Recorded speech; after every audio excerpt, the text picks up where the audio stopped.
Hello, lovely people. Welcome to episode 4 of Distinct and Jovial. It is the 24th of September, 2021. It is again, it's bang on 10 o'clock at night. So we're not doing a morning podcast, so Jerry doesn't have his Barry White voice. But I am joined again, as I mentioned, by my lovely co-host, Jerry. How you doing, Jerry? I'm good, thank you, Dom. How are you? We have to be careful because the giggles may have already started before we even started. And just as the final disclaimer for this podcast, maybe definitely required for this one, all of the views that we express on this podcast are our own and are not representative of the company that we work for, which I think is probably a safe bet. It is a very safe bet. These are just our views. So I want everybody to just hold on to this fact as we go through today's podcast, this month's podcast, which could be divisive. People are either going to it's going to be a Marmite podcast, I think. It could be a bit of a Marmite podcast. I'm really looking forward to it because we have a bit of a podcast special, where we've not changed the format, but we've changed what we're doing in terms of and we'll go into a bit more depth into that. It's a little bit of like a top trumps of the world, shall we call it? That's the one. If you like top trumps, everyone should know what top trumps is. Anyway, shouldn't they? I don't think we need to explain that. I mean, it's what's the best, but in terms of like, I have speed 10 and this card has speed 8, for example. And normally on superhero characters or, cars. Lord of the Rings characters. Cars, yeah. That's a good one. Lord of the Rings, yeah. Yeah, that's normally a good one.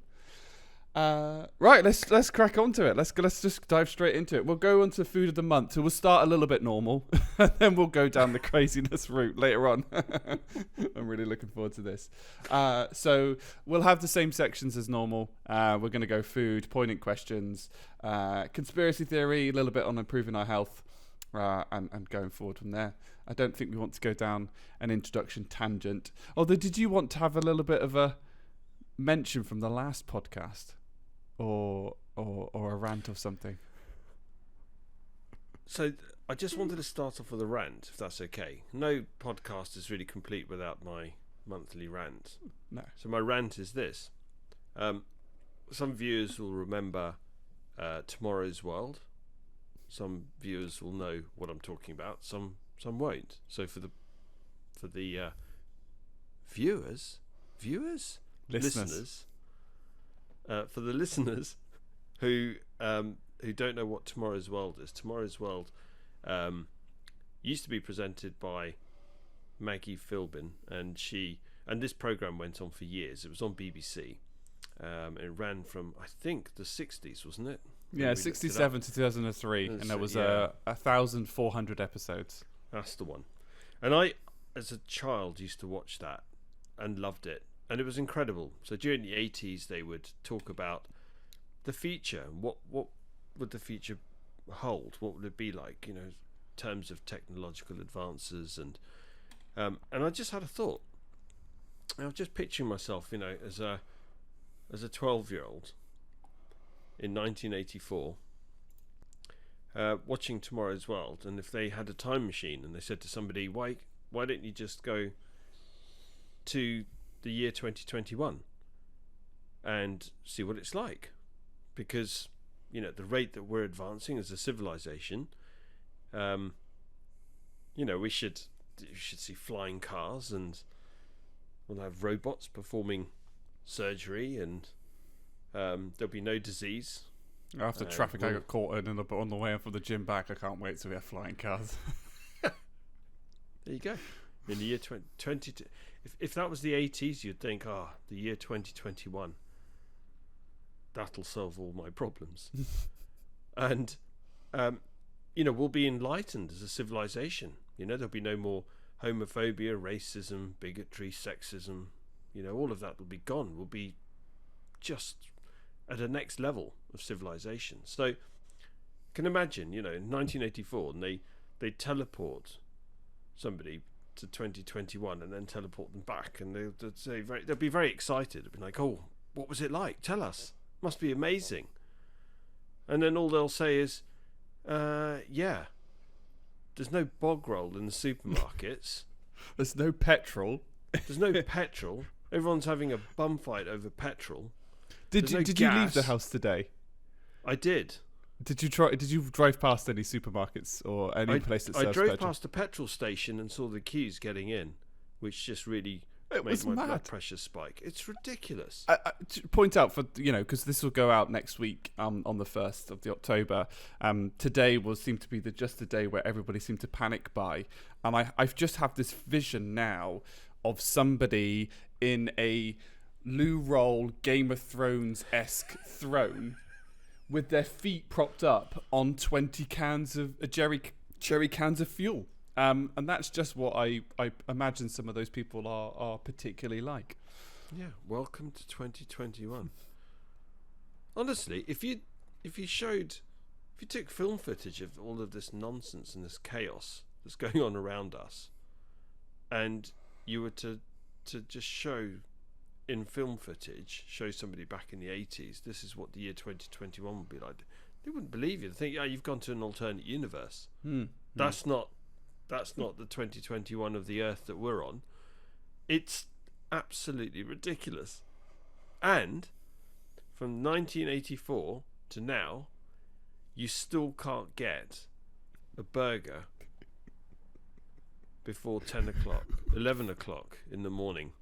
From a particular fast food establishment. Hashtag just saying. Hashtag I don't like their breakfasts. Hashtag we live in a world of choice. Give me the choice. Anyway, sorry. Rant over. Maybe we should just have a section in this, like each week, just for Jerry's rant. Jerry's month. It's Jerry's rant of the month. Yeah, it's almost as good as your Radio Yovel. Radio.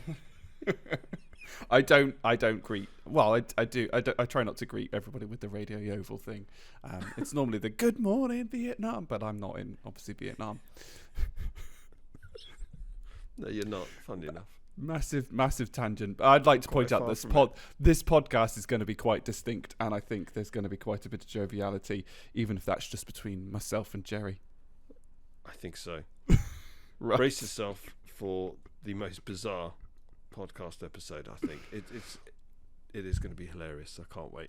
I really approve, by the way, of your distinction. I think it's poignant. It's what we wanted to do, as well as putting that distinction and joviality into the world. It's also about recognizing that not everything's great all the time, and if we can just do, we can do our very small part just to make somebody laugh, made somebody's life a little bit better, and point out absolutely, Dom, and point out the stupidity of life as it is now, so that we can hopefully encourage people to do something to change it.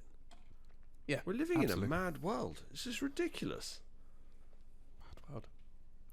Definitely. Right, food of the month then. Before we get too deep. Yes. I can feel it. This month's food of the month. What is our go-to Nando's order? Hit me, Jerry. Chicken. Chicken and chips. I go for that every time. I love it. Do you not know exactly your exact Nando's order? I don't, and I haven't been to Nando's for quite a long time, but I do love Nando's. But I just go for the hot peri-peri with chips and sweet corn. Oh, okay. Is that right? Yeah, I don't know. Yeah.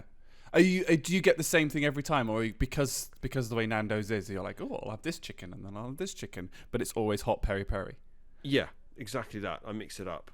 So it's nice. So the sauce gives you the option to, you kind of think, oh, I'll try something different. Yeah, I just want to kill the flavour with really hot peri-peri and burn my tongue. See, I'm at the stage I don't even need to look at the menu. It's halloumi. Cool. Yeah, I know. Halloumi sticks and dips, sunset burger on the lime and chili one, broccoli and garlic bread. Why is it sunset and not sunrise? Ooh, I don't know. Okay. Are you going just to? letting I you was know expecting you to enlighten me. that. No, I have no answers. I just have questions.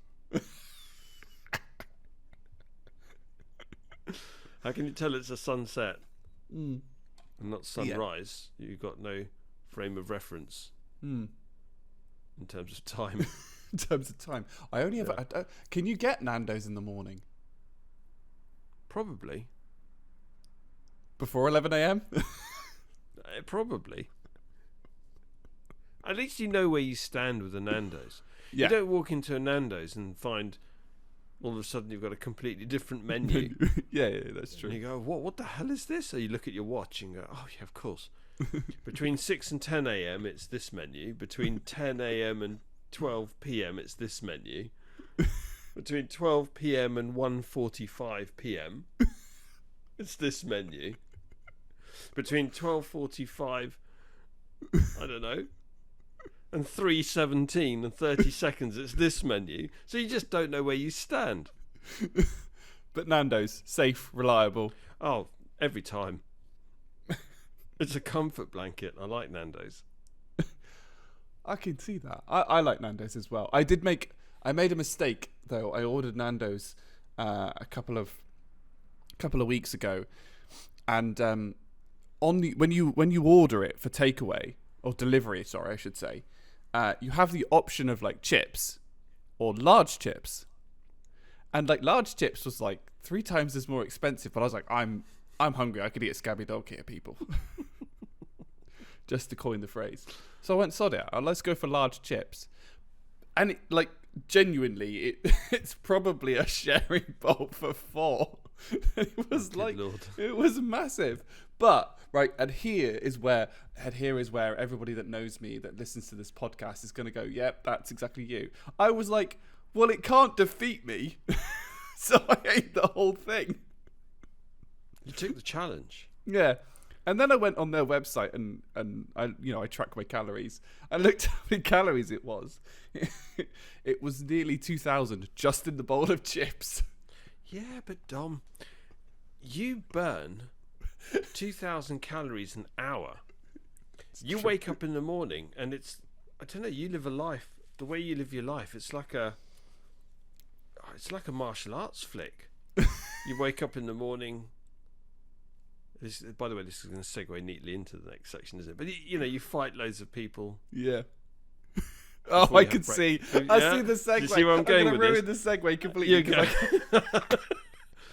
You fight loads of people. We're doing this like these top trumps, and Jerry has tried to segue it amazingly, and he's done really well. I was just going to be blunt. Too early, I think. You peaked too soon. I have peaked too soon. So like, we were like, okay, top trumps. So this isn't like our preference. So it's like whether it's like a burger versus like a chicken, but like what would win in a fight? So we can start with like the obvious. Objectively. Yeah, like Ronald McDonald versus the Burger King. Who would win? Yeah, hands down. Burger King. He's got his own army. Oh, has he? He's a king. Well, he's a well, king. yeah, that's what I said. It's like the jester versus the king. It's going to be the king every time. Yeah, he's got his own bodyguards. Ronald McDonald's a clown. Yeah. Before he even gets a chance to raise his big clown shoe to kick the king. Do you think though that clowns have like some secret like society? So you've got like, on one hand you've got like traditional like Ronald McDonald happy clown, and then on the other side you've got like Cousin Evil It. clown. Cousin It. Isn't that what it's called? I don't know what it's called. Cousin It? From the It. From the film It. From the film It, yeah. Yeah. I don't know what the clown's called. I've never seen it. They all float. Does that swing the balance in the other way? That is a good question. See, these are the questions that you want to answer people. Like, what would win in a fight? Ronald McDonald or Burger King? Evil clown. So evil clown versus Burger King with maybe just 2 of his bodyguards. I think that would be quite evenly matched. That would be a proper death battle type thing. It would be, yeah. I think it would also depend on the time of day. Because I think evil clowns are like more likely to be successful at like night. right? But also, I agree. I don't know what the Burger King menu is before 11 o'clock, so I don't know if you can get a Burger King. Guess what, folks? It's a burger.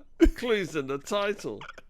They don't mess around. Do they not? They're not playing games. Oh man, I had a Burger King for the first time driving up to Newcastle a couple of weeks ago, and the burger was really nice, but the chips were just anyway. Yeah, McDonald's chips are. I'll give McDonald's this. Their chips are the best. So you have to kind of go to we've gone off tangent a little bit, but you have to go to McDonald's for chips and Burger King for burgers. Who would have thought? Yes, you do. Yeah. In fact, I think I've been to some services where you'll have like a KFC, so you get your Zinger Tower burger, but you say just hold the chips. I don't want your chips. And then you go and get your chips from keep your damn chips, and then you go to McDonald's and get chips from there. I've just got KFC Zinger Tower burger with McDonald's chips. That's next level. I'm really going to go off tangent. Have you ever listened to Tenacious D? Yes. And they've got that like order, the one where he's ordering those things, and he's like, I take 2 of your nuggets and stick them up your ass. I want 4 chicken nuggets. Do you want special curly fries? Don't offer me anything. I can't do a Jack Black impression, but one of my favourite comedians. He's excellent. And I've written down here, like, I've got, like, they don't use the Ronald McDonald as a mascot in McDonald's because of the evil. No, because of the evil clowns. So I think it was probably 2017 where there was those like viral videos that came along where it was like there'd be people in car parking spaces and there'd just be a clown like come out of like chasing them down the street. Because that's not scary. I mean, it is when they're face painted like it with a balloon and they're wielding a knife. It's like they just Ronald McDonald in his normal garb. Yeah, would make you poop your pants if he was to chase you. Right, that's freaky. I never understood how they managed to get clowns to be a funny thing. Like I've never seen them. They've always been terrifying. No, they are terrifying. Always have been. Always will be. Yeah. So maybe our initial kind of Burger King versus Ronald McDonald, maybe not quite so clear cut. Yeah, I don't think it is. I don't think any of these are going to be that clear cut. Can I just say before we go on to the next bit? So here's a fact. It's true. So when McDonald's first launched in Japan, and they ran their advertising campaigns with Ronald McDonald, the whole marketing campaign completely tanked, and they couldn't figure out why. And in Japanese culture, white face can be a symbol of death. Oh, okay. Wow. And so it's like they were just presenting this clown, just representing death for them. Yeah, it'd be like the Western equivalent of that would be like The Exorcist trying to sell you burgers. Oh, look. It's The Exorcist. It's a possessed woman. Her head's spinning and she's vomiting pea soup. Yeah, do you know what? I fancy a burger. Meredith? Grab your coat. We're getting a burger. I'll get me coat. Right. I mean, we're here to provide facts, I suppose. I don't know where this is going, listeners. You're welcome. Yeah, that's what you're welcome, world. I mean, then you've got the alternate ones. You've got like Colonel Sanders versus Wendy. Do you know Colonel Sanders won the Battle of Poultry Ridge? Colonel Sanders is going to win that.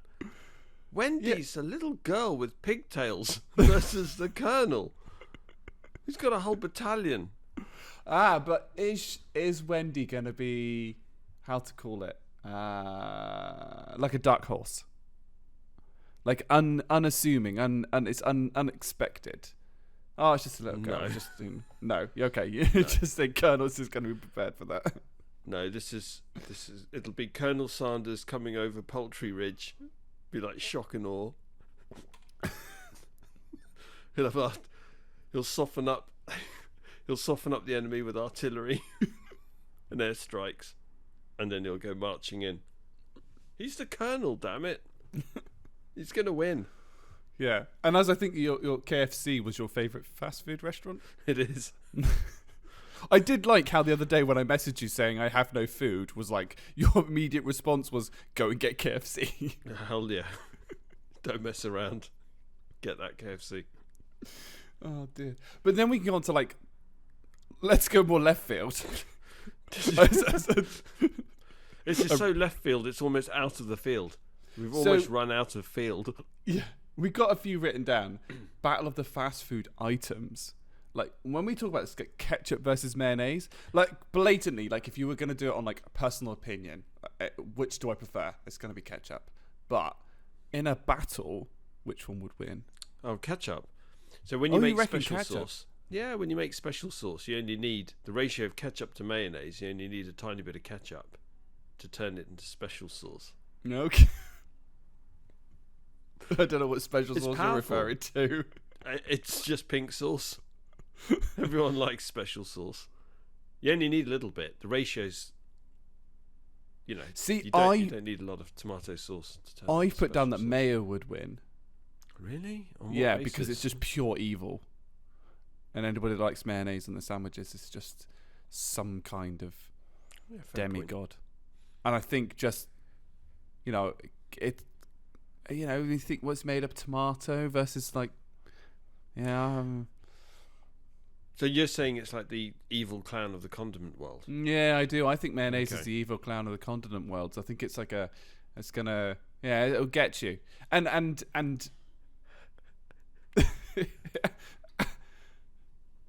it's so much more versatile. I mean, it's no less disgusting, but it can go into anything. You can't really put ketchup with just about anything, whereas mayonnaise is kind of the alternative to butter. I think because of that versatility, it's got the experience. I like it, Tom. I'm sold. Mm. You've changed my mind. I didn't think I've got one word for you. I've got one word for you. Oh no, don't do it. Wow. Wow. Okay. Yeah. All right. Mayonnaise has it. Yeah, Ding, I think ding. mayonnaise have it. Mayonnaise. Ding ding ding. We've put burger and chicken fillet. Now, when we say burger, do you? I did write a question mark. Do you mean like a burger as in like bread, or do you just mean like the actual burger? Yeah, bread. Yeah, bread burger bread versus chicken fillet. Chicken Yeah. fillet will win. Again, I think we got to disagree. And this is gonna be great if we disagree on a lot of them, because we could go into some nuances. We won't mention some of the other ones that we've got later on in terms of our top trumps. This is classic. Go on then, give me your theory on why a burger would win that. Well, because you can have a chicken burger. I haven't So why can't stated chicken that. burger win. Yeah. So for me, like, it's more because you can have a chicken burger, you can have a, beef burger, you can have a lamb burger, you can have a. We've not specified burger here, whereas you're talking got about it. one poultry against multiple, potentially shape shifting. I've gone really deep with some of these, even though it was completely ridiculous. It's the most fun I've had preparing for a podcast ever on some of the most ridiculous topics that we've ever picked. You've given this some serious thought. I I mean, have. so you've gone down the versatility angle again, and I like that. So I think you've convinced me again. Yeah. I think you're right. But if that was just beef burger, I agree with you. Yeah. Fair play. Ding ding. Burger has it. Burger wins. Oh man! And then I've just put pizza wins over everything, but I don't know what you've. It doesn't though. There's only one thing that a pizza can't beat: What's that? a lamb doner kebab. That's the old rotisserie elephant leg that you get in the kebab shops. Mm. That beats everything. Go on. Brute strength. Well, it's just brute strength, isn't it? Yeah. It's just fat and muscle and The it's potency. just solid, It's potent. It's in your face. The only thing that doesn't give you a hangover, cures a hangover, prevents a hangover. Yeah, it's like the doner kebab is like the Jason Momoa of the fast food, fast meat world, isn't it? It's just rough. It's rugged. It's it's just out there. I suppose then, if you also consider the stereotypes from where the countries they come from, is it Turkey, rough, a little bit kind of hardcore, and Italians. Yeah, maybe you've got me convinced on this one, Jerry. Okay. Maybe you have. I mean, in terms of what I'd prefer to eat, it's going to be pizza. But in terms of I suppose again, the doner kebab's probably got the versatility, hasn't it? But then so's the pizza. Yeah, pizza has as well. It is pretty neck and neck. I think overall, I think the pizza probably edges it because, I mean, you can have stuffed crust. You can have. There are all sorts of other things you can put on pizzas which are completely wrong, by the way. Which we won't go into again. For the fourth pineapple. For the fourth podcast. Hashtag barbecue sauce. Instead, exactly. So I mean, in the condiments one, do you reckon the barbecue sauce would beat the ketchup and mayonnaise, or do you reckon it's just a complete outsider? No, mayonnaise. It's a complete Still outsider. Mayonnaise. Yeah. Yeah, mayonnaise will just take it down. We'll get it in a headlock. 15 seconds to just pass out. That'll be it. Mayonnaise. Yeah. Ding ding. Ding ding ding. We should have got a bell for this one. We should have done. I mean, so this is kind of derived what we're basing our poignant questions on. So we're doing a battle of poignant questions, and that's basically what the next probable hour and a half to 2 hours of this podcast is going to be. We've got some more boring ones, I would say. We've got some ones. I mean, some of the stuff that Jerry was writing literally 2 minutes before the podcast, where I had to walk away because I was crying with laughter. I do have a box of tissues nearby just in case, because I'm just worried about it. So yeah, we may comment on our favourites, but it's gonna be all about that versatility. All about we have to think of the different angles, and I like the way you're thinking and approaching this already, Dom. I'm a bit more black and white, but it's I put a lot of thought into. I don't know why. It was fun. Because you've been so looking forward to this. I know you have.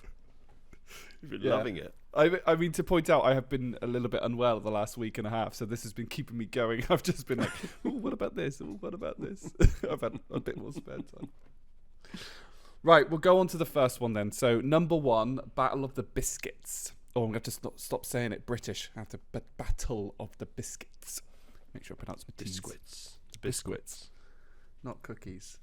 I mean, the first one we've got written down, I think, is the classic. And I don't think it's as clear cut, but it's digestive versus hobnob. I don't think it's quite as clear cut. What do you think would win in a battle between those? I don't know. That's neck and neck. Oh, you reckon? Yeah. Because a hobnob it's stronger but more brittle. I don't know quite how to do it. It's whereas a digestive perhaps it has a little bit more flexibility in it. It's more malleable. That's the word. Yeah, it's more malleable. If that's the case, you can have the hobnob trying to punch or kick the digestive. The digestive can kind of bend backwards like Neo in the Matrix. Yeah. And it's just digestive then, isn't it? It's like, if the hobnob managed to connect with the digestive, I know we're talking about biscuits punching each other, listeners, but if the hobnob actually managed to connect with the digestive would lose. But I think the digestive is, flexible and speedy enough to avoid those, and it would eventually wear down the hobnob. Yeah. Do you think it changes if either are covered in chocolate? No, you think it just remains the same? Yeah. That's a simple. Definitely. You have to resist not wanting a chocolate hobnob by the end of this. Oh, I fancied chocolate digestive actually. Dark chocolate digestive. Oh, now he's talking. Oh yeah. Okay, the next one I genuinely have got written down. Like, this is completely even. I've got a fact for you about these next two. So custard cream versus a bourbon cream. I can't. There's no difference to me. There isn't. They aren't. They're just the two best biscuits, I think. Yeah. They'd rule the Completely roost. level, equal Yeah. in every respect. Yeah. Yeah. And it's quite. I think it's a quite interesting. I've got written. It's quite a good metaphor in life if that was the case. Two different colours, equal. Yes, I like it. We say no to racism here. Absolutely. I think we should leave it at that one. Yeah, do you know what? That was really nice. A nice poignant end to that battle. Yeah, who knew that we could make actual poignant points in doing a what would happen if two biscuits fought each other? I had no idea that was coming, but fair play to you. I'm actually quite impressed with myself. I'm impressed. Tom, nice work. Rich tea versus a nice biscuit. Did you have to look up what a nice biscuit was? Yeah, I don't know what that is. It's.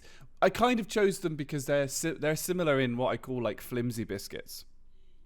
They're the.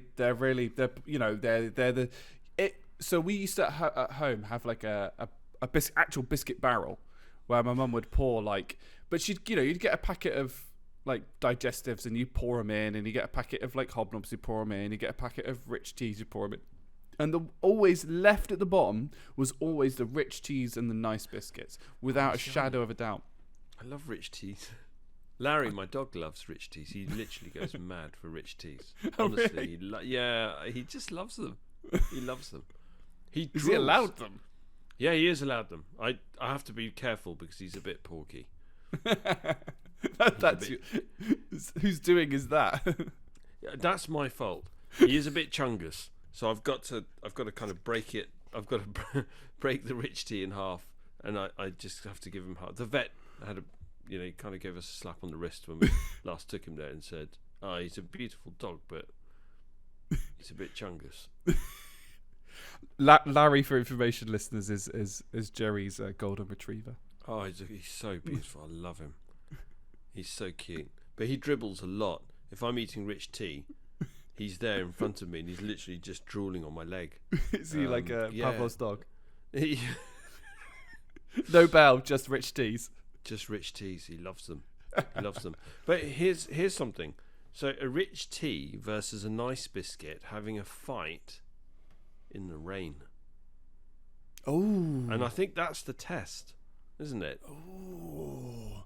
Full final like Matrix 3 scene where he's full like or pretty much the fight scene in, I would say, 80% of action movies. Yeah, it is about 80%. Let's be totally honest. It's always in the rain. I don't know why they do Lethal Weapon. I don't know.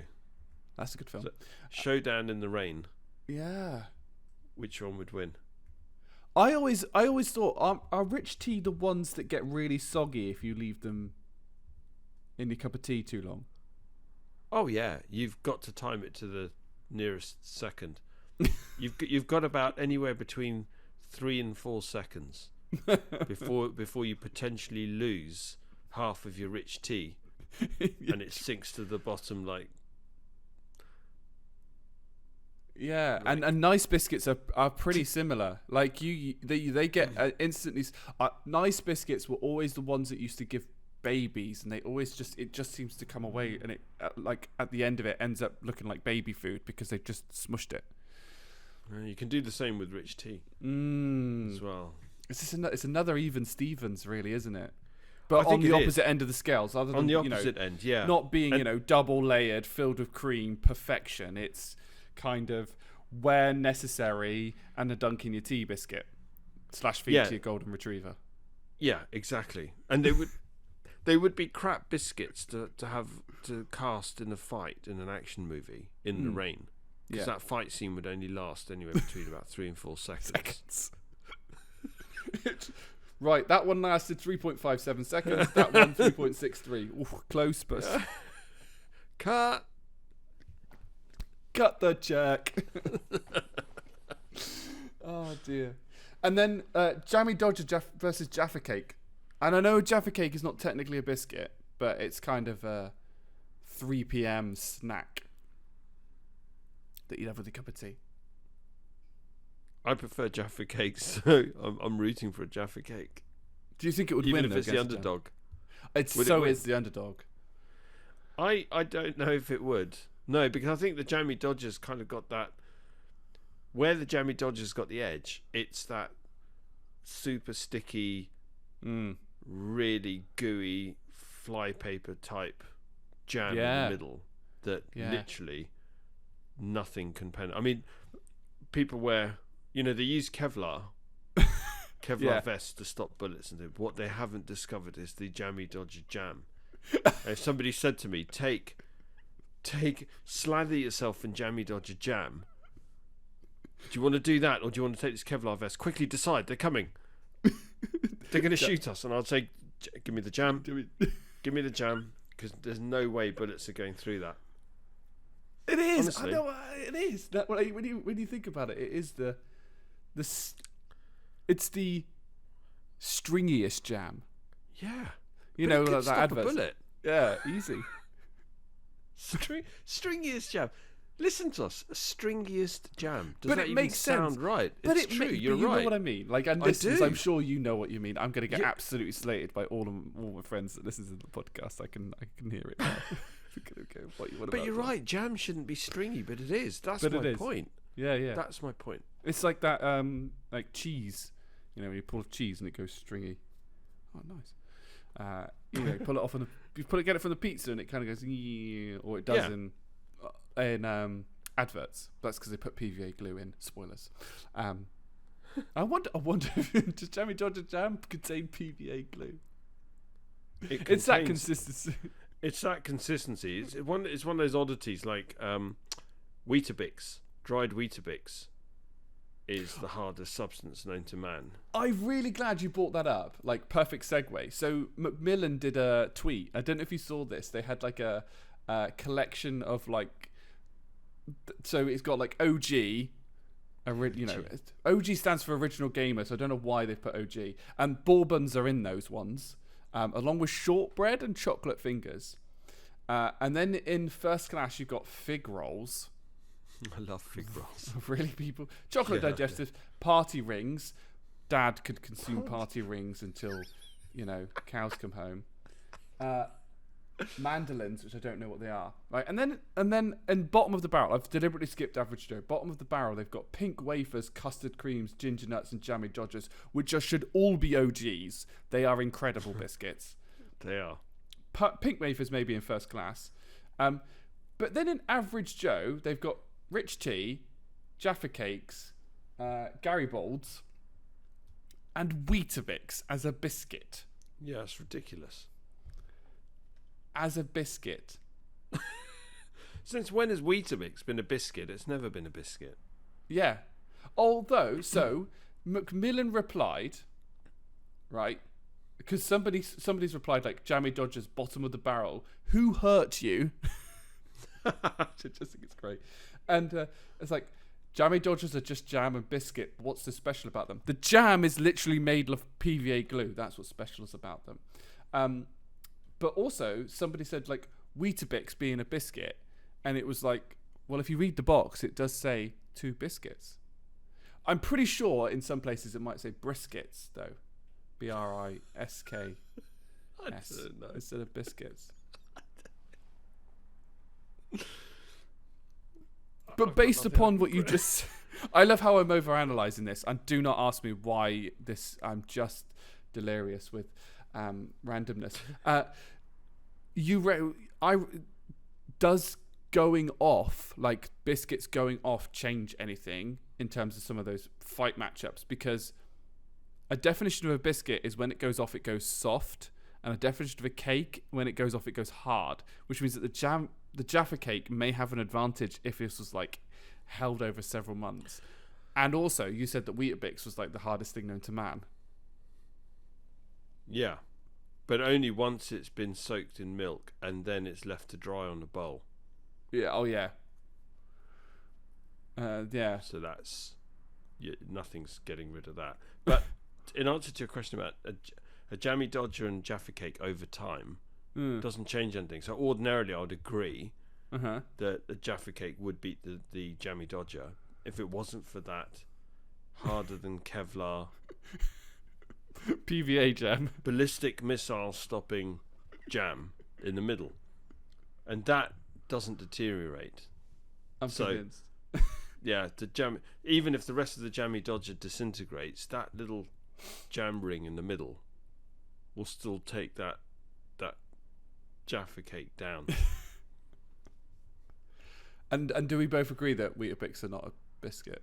Yeah, absolutely not a biscuit. Yeah. It's a cereal. It's a breakfast It's a cereal. Shreddies also do that, by the way, where if you leave it in the bowl too long after you've eaten it, like the dregs, you might as well just throw it away because concrete is less hard than that. Exactly. Number 2, Battle of the Animals. We started very simply, like bear versus tiger on this one. I'm curious to see what you think. It's even, I think. Oh, you think it's even? I think it's even. I think the bear would have it. Okay. Because I've had a bit of a think.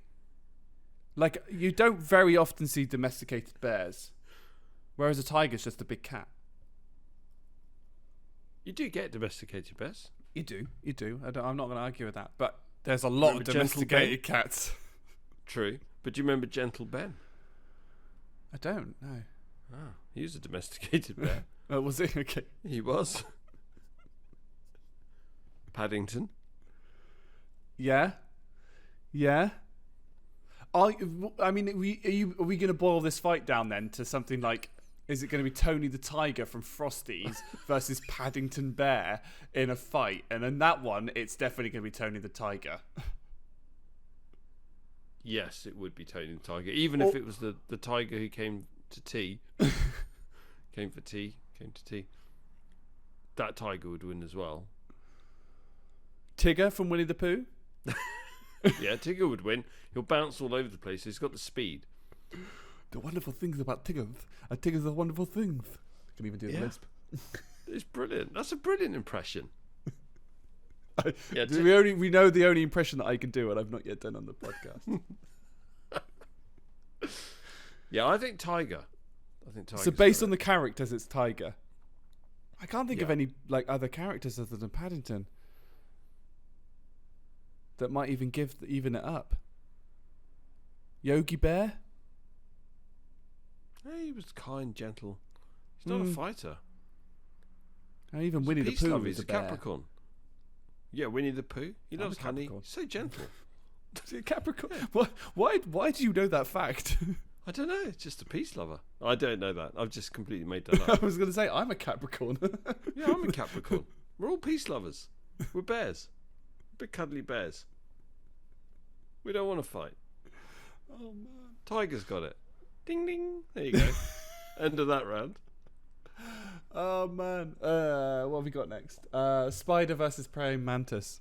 Spider. Oh, I think it depends on the sex. The gender. Be politically correct. Apologies. Aren't female praying mantises like vicious? They're the ones that after they've had their way with the males, they bite their heads off. Yeah, they kill them. I think it would depend again, and then it depends on the spider and stuff. But I think I'm agreeing with you. I think the spider would eventually win that one. But fair play though. Yeah. Because at least the male praying mantis will die happy. Hashtag just saying.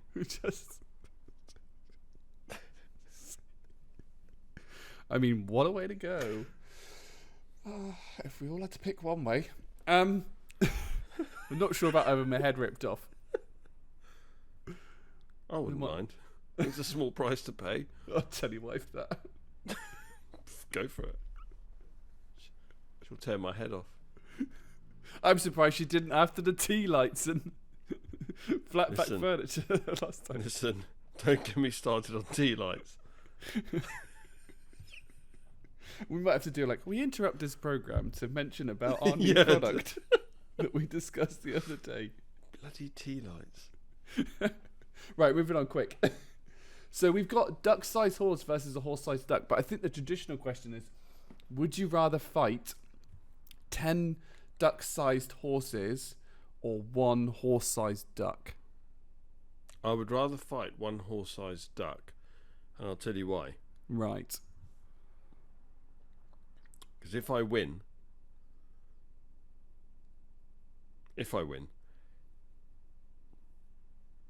that's loads of crispy duck pancakes right there.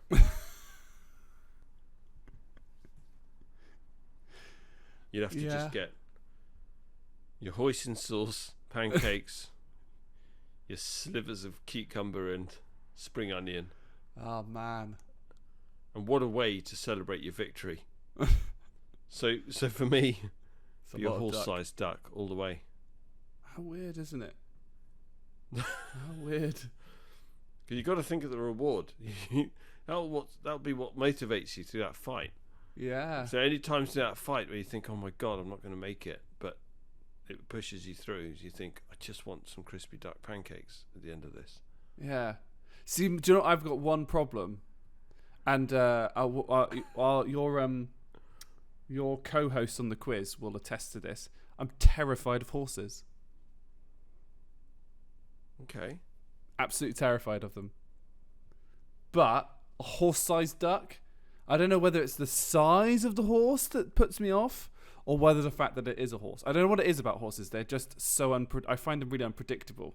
They are unpredictable. They're volatile. I'm very uneasy around horses. Yeah, My wife's she's done horse riding all her life, and she's so cool with horses. She just goes windmilling in there and yay, hey horses, hey. Whereas I'm standing back going, get back, you maniac! Yeah. They're gonna kick you. You're gonna get kicked in the head. I bet you, and I bet you lovely. nothing has ever happened. She's just like, no, you just got to she's know. cool. Yeah. Yeah, guaranteed. If I got on a horse, first thing it will do, it'll buck me off, and then it'll kick me in the head, and then it'll stamp on me repeatedly. Yeah. And I'll end up in hospital That's my biggest for fear 8 with horses. months. Yeah. Yeah. I have a lot of friends who are big horse lovers, and they would absolutely love to they love to ride and do things like that. And they're like, Dom, it'll be fine. We'll take care. Absolutely not. No, it won't be fine. It It won't be just fine. You won't don't be know fine. what's going through their mind. Yeah. You don't know what they're going to do next. Yeah. You And don't know what mood they're in. They're always like, oh yeah, but cars are more dangerous. Yes, but at least I'm in control of said car. It hasn't got a mind of its Exactly. own yet. Hey, welcome to Johnny Cab. I don't know Johnny if that Cab. I don't know if that episode has come out yet on the YouTube channel at this time of speaking. The thumbnail for that one is so good. Yeah. Johnny Cab. Just advertising our previous podcast where we discussed electric little plug cars. there. I think it was. Yeah, a electric little plug cars. there on electric cars. Yeah. Look at us. We're here all week. Yes. Okay, and then your next one, this one, I can't even see it being a contest. You've put a number, but ants versus hyena. Who would win? 1.1 million ants. Yeah, I mean, a 1.1 million, that's a lot of ants. Yeah. That's hands down the ants. I think so. There's I reckon 1,000 ants versus a hyena, and I still think the hyena would lose. Against 1,000 ants, I reckon. Really? Okay. If they're like the bullet ants, there's bullet ants that. Yeah. 1,000 bullet ants. Actually, I think just 10 bullet ants versus a hyena. Yeah, no, thank you. The ants probably have a fighting chance of winning. Definitely, yeah, no, and I just think, because the other thing that going back to our previous one about the changing in sizes of animals, if they made an ant the same size as a hyena.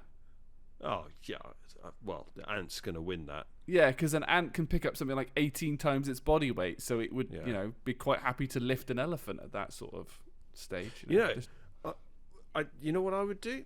I would, if there was such a thing, I would house train an ant. that was the size of a hyena and get it to carry my shopping. Because I hate that bit when you take the trolley, you put the trolley back, and then you have to carry your shopping to your car, or you have to carry shopping anywhere. Why don't you roll the trolley up to your car?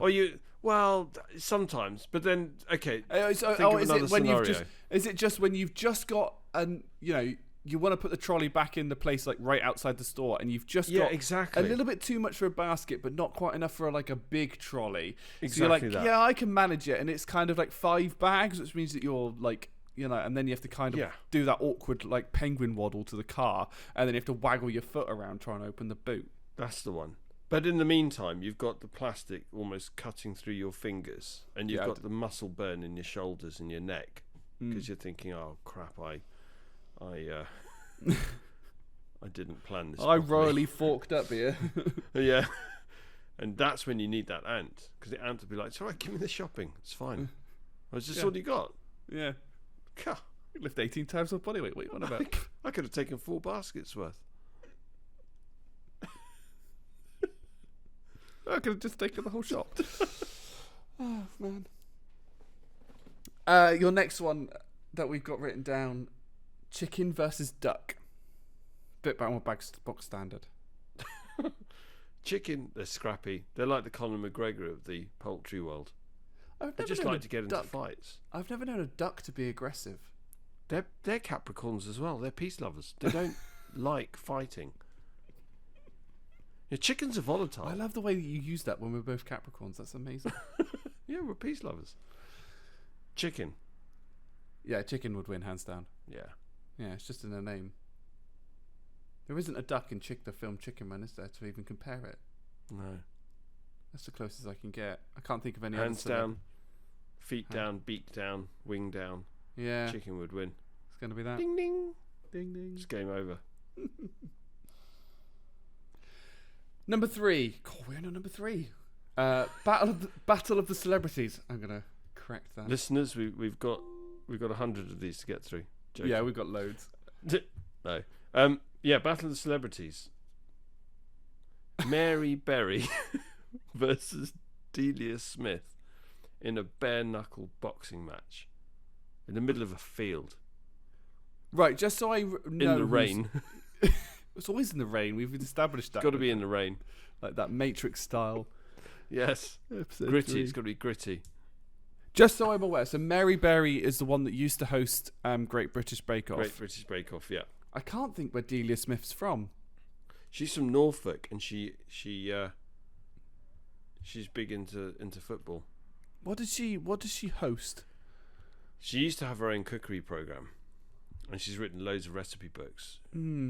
She's kind of, I think she was, if I'm not mistaken, one of the first celebrity chefs. One of the first. Oh, so she's got experience then. Oh yeah. By the way, I forgot to do my battle speech before we went into this. So whilst you're googling Delia Smith, I'm just going to read this. Go So on. imagine we're about to go to this section. So wind this back about 20 minutes. And behold, we enter into an arena of combat, an arena where adversaries will fight for honour, for one night only, and specifically for our craps and giggles. Let us take you on this epic journey, and we hope you enjoy the podcast ahead in the virtual coliseum of cyberspace. Let battle commence. That is amazing. Oh man, Thank I'm you. so gutted we didn't get that in at the beginning. I know, I'm sorry. I'm going to clip Totally that. mess I'm up. going to clip that though out, and I'm just going to set it so it's on repeat. I'm going to actually, I'll have that as my walking music for the next time I do. I've only ever done one tournament where I've had walking music, but. What was your walking music then? I walked into the Imperial March. Oh, nice. Nice. I wanted that to be my wedding. So as Chloe's walking up the aisle, I wanted Not Here Comes the Bride, the not Here Imperial Comes March. the Bride. to I play. wanted the Imperial I March. think it's the bride's choice, though, isn't it? Yeah, but I wanted to override that. I think you could have chosen what you walked out to. Imperial March. Sinister going in, sinister going out. Just generally sinister. Oh no. Yeah. So I don't know. Apologies. I'm already crying. That's my problem. So I don't know between Mary Berry and Delia Smith. Well, I was because I didn't know who Delia Smith was off the top of my head, so I just did a little bit googling in the background while Jerry read his epic speech. It's going to be quite even. There's a bit of it. There's probably a little bit more clout in Delia Smith. I think so. And she's slightly younger. She is. Yeah. And Delia Smith is a chef, whereas I think Mary Berry is a baker. You're right. But then bakers, they have rolling pins and stuff, don't they? So baking tray, rolling pin. So you use the baking tray as a shield, rolling pin, bosh, crack round the temple, game over. That's got nothing to do with bare knuckle boxing. But I was going to say, you put it in bare... Yeah, bare knuckle, that's kind of... I think Delia would have it. Yeah, bare knuckle Delia would have it. But if it was like full-on no holds bar... No holds barred, you can choose your own utensils, kitchen utensils. I think Mary Berry would have it. Yeah. Yeah. That's great. I think that's amazing. We didn't have many written down originally, but then you added like 2, and I did. And I just want to explain why please I added those. Do. Because I did write in the chat before we started this, what the heck? So, I would love to see a fight between Piers Morgan and one of those giants from Lord of the Rings. I've got to keep it together. One of those giants from Lord of the Rings. Just the other one. Oh, Piers Morgan versus the Hulk. So remember when the Hulk was kind of, how he like grabs him by the leg and he just kind of smashes them. Yeah, that's it. I'd love to see that. It's no contest, but I'd just love to see it. You just don't like Piers Morgan, I start. Yeah, you could swap Piers Morgan with what was the guy, who kind of is the British version of Jerry Springer. What was his name? You know who I mean. What's his name? Jeremy Kyle. No, Jeremy Kyle's I thought was a good one. I think it's Jeremy Springer is the one that's the bad one. Jerry Springer's awesome. Jeremy Kyle. He's the one that he's just yeah. Replace Piers Morgan with Jeremy Kyle or interchange them. Either way. But I think I would pay good money for that. So you're not even worried about the winner or making it a fair fight. You just No, I couldn't care less. I know exactly who's going to win. I just want to see it happen. Take him down a peg or 2. Yeah. I think we've got a few more celebrities coming along later on, so we in some specific categories. Yes. I think Jerry just wanted to get off his chest that he doesn't like Piers Morgan. So yeah, I did. I feel better now. Thank you. To make you feel welcome in this podcast, I don't like him either. I think he's an arse. But we won't go too much into our political. No, this isn't about politics. This is just pure. I just keep laughing at my letter E. So we have a Google Doc open, listeners, and it's got written down our 10 things, and it's got some notes under A, B, C, D, etc. So the first one, it's got Mary Berry versus Delia Smith in a bare knuckle boxing match, and then I've just put ad hoc celebrities as well. And then literally about 10 minutes before I was logging on, I had the doc open and I was reading through it, and I could see Jerry's in it typing, and I just see Piers Morgan and then versus giant from Lord of the Rings, and then it goes on to the new line, Piers Morgan versus the Hulk, and then I've gone into the next line and I've just gone, what the heck is this? Winky face, smiley face. And there you know. That was a very selfish addition to the list, just because I'm just holding on to that image. Just replace Tom Hiddleston with Piers Morgan being thrashed about the top of the Avengers Tower. And as long as the Hulk doesn't refer to him as a god, then I'm all good. Exactly. Number 4, Battle of the Plants. You've no idea, right? By the way, you've no idea how often I was in my head practicing that, because I'm determined to mention the T's in battle, but I was also making sure I didn't say planets.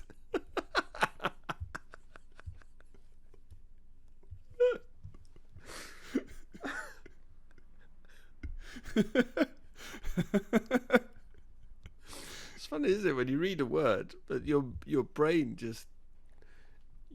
Your brain's like, don't say planet, don't say planet. Yeah, and It because just you're going, really don't wants say to this, turn don't say that. It just wants to turn it into planet. I want to say planet. I mean, we could do planets, but we've got Too plants. much about planets. Plants are better. I mean, I put cactus versus lily, and the reason I put that one, because cactuses I thought were the most deadly, but lilies are the ones that I'm most allergic to, so... It's like Beauty versus the Beast, that one. I still think the cactus will win. Mm. I've gone to garden centres before, and I love cacti. Mm. Cacti and succulents. But cacti are amazing. And I used to collect them when I was a kid. But when you go to look at different cacti and you think, oh, that's a nice one, you go to pick it up and you accidentally, you misjudge your distance between your hand and the cactus next to the cactus that you're wanting to pick up. And when that needle goes into you, that bloody hurts. Then you kind of jump and then you knock all the cacti over and then you have to go and pick them up and then you keep pricking yourself on the things as you're trying to put them back onto the display. And they're brutal. Yeah. No, Yeah, I don't disagree. I only say I wrote like because I've put like a real like kind of Beauty and the Beast for these plant ones, as we also got on the second one. But like the lily for me, like the problem I have with the lily is I'm so allergic to them. It's like if it's in a room, it's like get that out because I can't breathe. And I'm like, if you've got a cactus that's allergic to a lily, I don't know why they would. Well. Okay, but on that basis, then you might as well have Dom versus Lily. I'm losing. You're losing. You've lost. Give me the cactus any day. Yeah. Whereas you'd be like, give me the lily. Exactly. It's give me the lily. You have to think about these things. You do. A lot. You have to really think.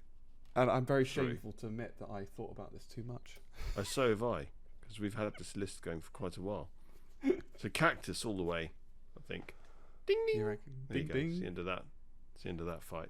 Venus flytrap versus aloe vera. Aloe vera. Hello, Vera. That's an old advert. That is a very old advert. I can't. Yeah. I don't know what it's a. What was it an advert I don't for? either. I don't know. I was just thinking that. Hello, Vera. Oh God. Anyway, it's going to be Venus flytrap, for goodness sake. What's the aloe vera going to do? Yeah. I mean, it's. I think I put aloe vera. It's ridiculous. You were the one that put Venus flytrap, and I couldn't think of anything, so I put aloe vera. Yeah. What a numpty! I don't. Venus flytrap wins that. Ding ding. It's the end If of you that swapped fight as them, well. if you swapped them, so you took the two beasts and you took the two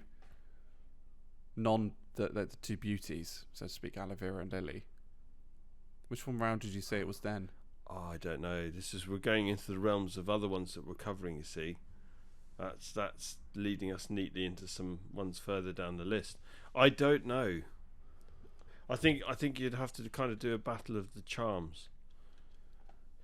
Which one's got more charisma and charm? Oh.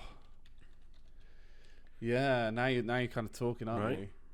Would the lily be, for example, like the Grace Kelly of Plant World, and aloe vera would be like the Cary Grant? Oh yeah. Of the Plant World, and then yeah. Persil was the advert. Persil, okay. I think. Oh, it could be Kleenex. Oh, aloe vera's just got so many uses. Not fighting. Yeah, not fighting. I think aloe vera is going to probably come out at the bottom of that. Yeah. I think lily's got some secret self-defense mechanisms, whereas aloe vera doesn't, because we just all steal the actual aloe vera from it. And then between the Venus flytrap and the cactus, I think cacti's got that. The cacti's have got that. Yeah. Yeah. Okay. That's good. Interesting. Yeah. I love this. It's so random. I'm so we said. Well, we should have put like a really big pretext that this podcast was going to be really distinct. Our special battle to the death type thing. I don't know what it is.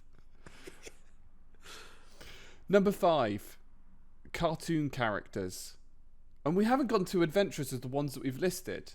And I think it's really poignant. I see what I've done there. Because I like it. we've only put down like the Mr. Men or Little Miss characters. Otherwise, we could go on forever. It could do. Do you want to set the context to that, Dom?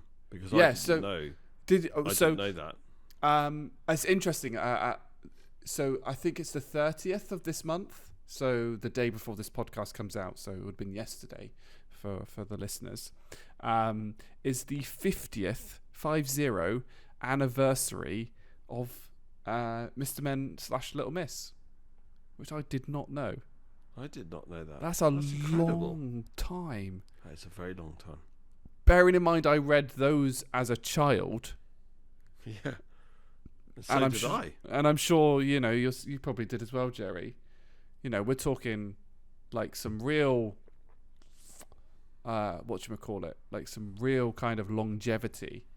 I suspect there's probably a little bit controversy with it, like Mr. Men and Little Miss. There's going to probably be some kind of rightly some non-binary versions somewhere. That's going to have to creep in. But yeah, I mean, wow. Interesting. The reason I know that, so the inspiration for our podcast, I've mentioned, or the inspiration for why I've taken some of the podcast elements, comes from a person who's part of the Sidemen group, and they're doing a collab with the Mr. Men and the Mr. Men and Little Miss and them. So there's 7 in their group. So they've been releasing every day up until the 30th. Like a version of them. So KSI, is probably the most famous one. Did the YouTube boxing, which again is quite poignant to our battle of, Logan Paul versus JJ, and which you look at them. Because I don't know did you see the fight? I'll explain. I didn't know. Okay, I'll explain them in a minute. But yeah, so they're doing a collab, so that's why this is really the thing. So picture this. So Logan Paul is 6'3", so similar height to me, very so reasonably tall, ex-wrestler. So and when I say wrestling, not like WWE, but like the proper sport that you do. Okay. You do wrestling. So he's got experience kind of in the ring, and then you've got KSI or JJ, and he is 5'11", and his background and stuff is in like gaming. Out of those, which would you have thought would have won? Obviously not JJ. Yeah. But yeah, amazingly he did. It was a draw the first time, and JJ won the second time. And you look at the height difference and that, and it just shows there's a really good kind of... He did a really good documentary. Both of them did really good documentaries around it about like who wanted it more. And I it's have like to look that up. That's interesting. Yeah, it's really good. Like the YouTube boxing scene's a bit random, but it's been some surprises. And some people say it's good for boxing, some people say it's bad for boxing. Me personally, it turns it into a bit of a spectacle, doesn't it? That's what a lot. It's an art. It's a sport. It's an art. JJ and Logan Paul, they took it really seriously, so they became professional. So they have a professional record, so to speak. And so, the quality of their match was quite high in like compared to amateur boxing. There has been a few others which have been like, yeah, that's a bit of a joke. What are you doing? And having had experience of being in a ring myself, it's not something to be sniffed at. It hurts a lot actually, but it's not. that's a different tale. I sparred once in my life. Yeah, never again. Yeah, I have maximum respect for boxers. Yeah. Anyway, back to the fun stuff. Got a bit heavy. Well, in a good way. Yeah, in a good way. So Mr. Tickle versus Mr. Strong. I think this is an easy one. The two most famous, I think, Mr. Men characters. I think so. But if you in boxing, you talk about who's got the best reach. That would be Mr. Tickle. Mr. Strong's not going to get anywhere near Mr. Tickle. Mr. Tickle will stand. It's dependent on one thing entirely for me. Right. Is Mr. Strong ticklish? I don't think it matters. I think by the time Mr. Strong kind of like slaps his gloves, he's thinking, right, bring it on. Mr. Tickle won't even have to move from his corner. He'll just reach out and smash Mr. Strong in the face. I don't think he'll be right hook. It's game over. I mean, Can you imagine a right hook from Mr. Tickle? But he's got spaghetti arms. I just don't think there'll be any power in it. No, but think of the talk. I think. Think of the talk. Think of the talk. Think of the children. It's Mr. Tickle. Think of the children, Tom. Mr. Tickle. I'm gonna call it. Oh, You're gonna hear it. I don't know. No, on my point about being ticklish, I mean, like, it started ding ding ding. On my point of being ticklish, yeah. If you're ticklish and someone tickles you, you're instantly paralyzed. It's the most awful feeling in the world. It is. And anybody, I have some friends and some exes that are very mean. I had one that she just wasn't ticklish. She just like, as soon as she tickled you, you're like, I'm screwed. But if he's not, I don't think Mr. Tickle has the strength. But I do appreciate the talk. And the reach. And the reach. And maybe, and if it isn't a boxing match, I think Mr. Tickle's got the rapping ability. You know, if it was like a full MMA and you could do like holds and takedowns. Yes. So you could get, Mr. Tickle could get Mr. Strong in a headlock with his arm wrapped around his head like 4 times, like a snake. And still be the other side of the ring, so he's out of harm's way. And still be exactly. See. Oh, I think you've convinced me on that one. Yeah. I think that's a ding ding now, isn't it? Yeah, ding ding. Mr. Tickle.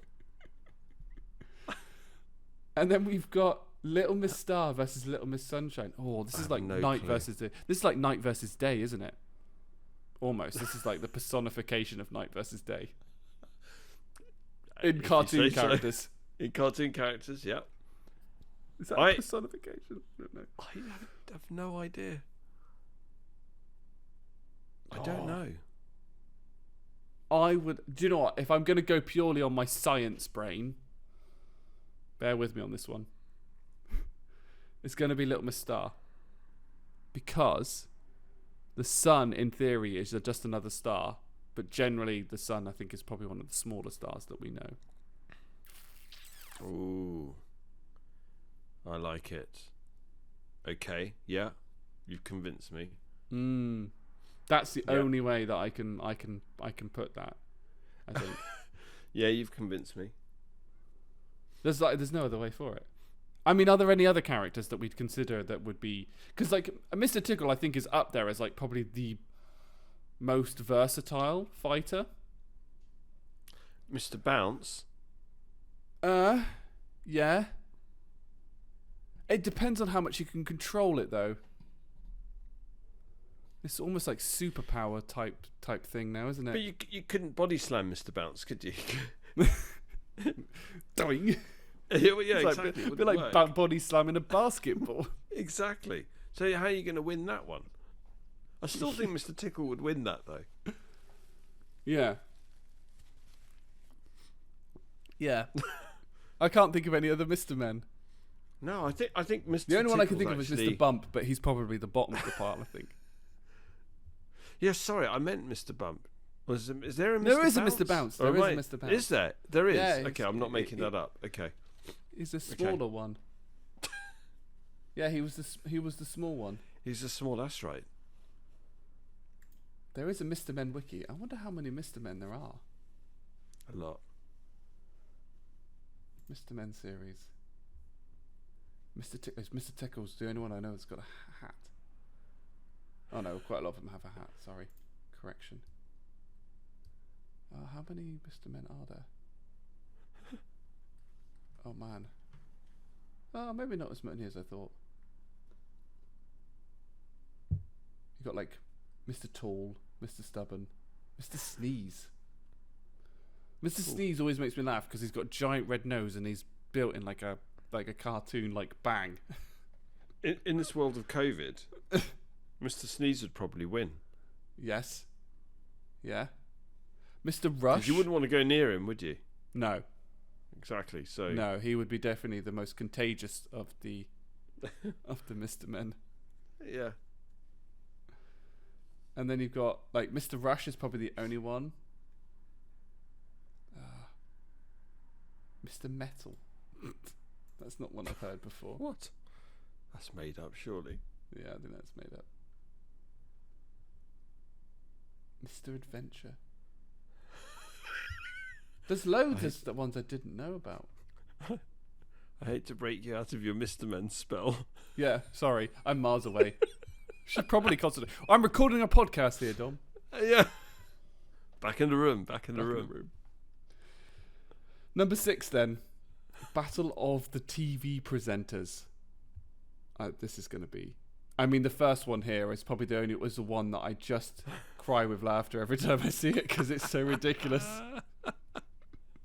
So, listeners, we have written down Mr. Blobby versus Philip Schofield.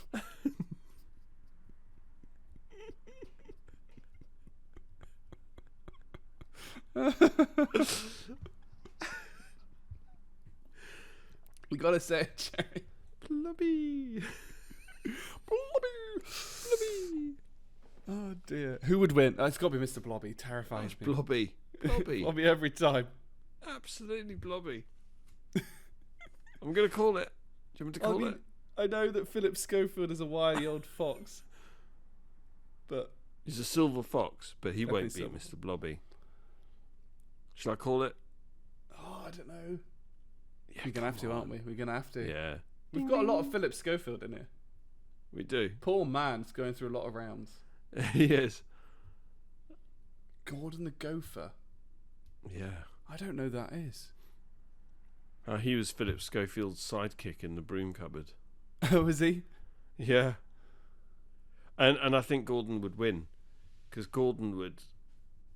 he'd be fast and he would gnaw away at Philip Schofield. He'd take like big chunks out of him, like a giant rat. So I think Philip would lose that as well. Ding, ding. Ding, ding. Yeah, game over. Let's call that one. Oh, God. Philip Schofield doesn't stand much of a chance until we get to the next round. Andy Peters versus Philip Schofield. So Andy Peters took over from Philip Schofield in the broom cupboard. Ah, so you're now talking like, new and... new guard versus old guard. Yeah. And I think Andy Peters would have that. I think Andy Peters could take him. So you reckon Philip Schofield is losing 3 out of 3? He's losing 3 out of 3. There's no doubt about it. I mean... Unless you have any objections, I'm going to call that one as well. I mean, I can't really see Philip Schofield being much of a fighter. Exactly. It's a bit like Piers Morgan versus the Hulk. I mean, yeah. And Piers Morgan versus one of the giants from Lord of the Rings. I think we just have to call that. Just going to have to call that and accept that Philip Schofield is not a fighter. He's a lover, not a fighter. Yeah, exactly. I don't know about lover, but he's definitely not a fighter. Yeah, I mean, yeah, Ding, that's ding. very true. Ding, There you ding. This one I'd pay good money to see. God, I'd love to see this. Monty Don versus Alan Titchmarsh. Marsh. Can't even pronounce his name. Titchmarsh. I don't know. Monty Don is another gardener, isn't he? He is. Yeah. Now, ordinarily, if that was just bare knuckle, I'd say Monty Don would have it. However, you reckon? You reckon? But they can choose 2 gardening implements each as weapons, and I think that would. You think that's swinging? That would even it up. Yeah, I think that would even it up. I think Alan Titchmarsh would have it because I think he's just I think he's a dark horse. He's more nimble. Yeah, more nimble. And then the winner would have to fight Charlie Dimmock in the finals, and whoever wins that one, whoever gets to fight Charlie Dimmock, well, I feel sorry for them. I think Charlie would. Oh That's- yes, no, that's she clear would cut. absolutely. She would destroy them. She would destroy all of them. Yeah, She would literally tear them a new arse. limb from limb. She Yeah. would tear their heads off. Well, she was on ground force with with Alan Titchmarsh, wasn't she? She was. And luckily they didn't get into a fight. If they did, it would be game over. Yeah, it would be. It would be really game over. And even if Alan Titchmarsh or Monty Don, even if they had two weapons and were to fight Charlie, I think Charlie Dimmock would still take him down. Yeah, I think she'd win that. Yeah, 100%. think she would. We haven't, because we've not done many kind of. I don't know where I'm going with this point. I've just got this Insane. Weird mashup of Gardener's World, Ground Force, and then WWE, with the announcer coming in and with the wheelbarrow. It is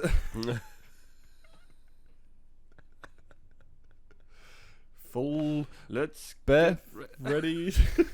let's get ready to rubble. Oh, that's awful. That's bad. That's got to be bad. that's the worst pun I think I've heard today. Oh no. Right. I'd like to point out, listeners, the reason why I'm not speaking as much in that last one is because I was laughing so much at just Jerry's facial expressions, trying to figure out how do we do this? What have we let ourselves in for? I don't know how we're going to do this one. This next one. So the next one, to number 7, Battle of the Dinosaurs.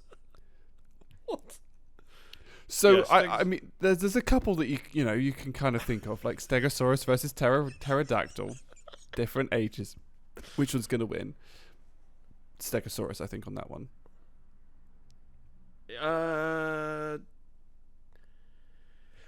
I don't know, because pterodactyl can sweep from above. Yeah, have just a the height advantage. sheer size It'll- of Stegosaurus. Yeah, true. Yeah, true. I don't No, think you're people right. realised how big a Stegosaurus was. It's not. It's Bigger not than a horse-sized duck. That's for sure. horse-sized duck versus a Stegosaurus. Still Stegosaurus every time. Yeah, Stegosaurus. I think you're right. Yeah. What's going to beat a Stegosaurus, for goodness sake? Not much. Yeah. No, let's call that one. Yeah, it's the one after. I just can't get over it. Megalodon versus a T-Rex. If the T-Rex had armbands, and not captain's armbands, rubber inflatable armbands to stop it drowning. You've got. Oh man.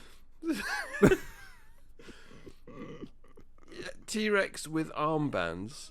At least you're giving the T-Rex a fighting chance. I still think Megalodon would win. I don't know whether the armbands would hinder or help it. Right? I've just got this image now because a T-Rex has such tiny armbands of it just being stuck, with its arms kind of jammed in the air as it sinks below the flipping surface. And then it's just little claws waving around like this. And by this, listeners, I mean I'm doing a ridiculous pose, which is why Jerry is currently crying with laughter, where I have my arms in a T-Rex stance and I'm flapping them like fins.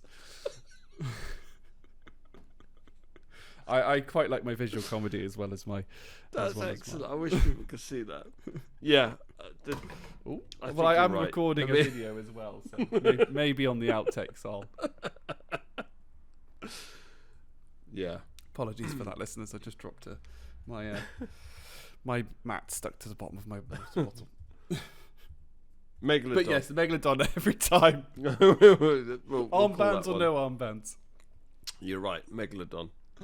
I think I remember watching the size of the Megalodon, like a slight tangent, but we always talk about aliens and space being super scary, but like Under the Sea is just as terrifying. Like there's some stuff in there that is just big. Yeah. And you got giant octopus, you got giant squid. Yeah. You know, even modern day giant Release squid. the Kraken. Yeah. Yeah, release the Kraken. Look, if you're swimming in that and you suddenly look down, if you're snorkeling, you look down, you saw a giant squid coming towards you, you would poop yourself. Wouldn't you? I think that would be the least of my worries, but yes. Yeah. Well, what do you do? I think I'll just faint through fear. Just accept my fate. Just accept my fate. I've been turned into fish food. This is my life. Yeah. And like I think the megalodon is just like the mouth of it is just huge. Huge. Don't get me wrong, a T-Rex is big, but yeah, no, I don't even want to think about that. That's my worst nightmare. What, actually. Sea? Yeah, Ocean. The sea, megalodon. Yeah, I couldn't think of anything worse.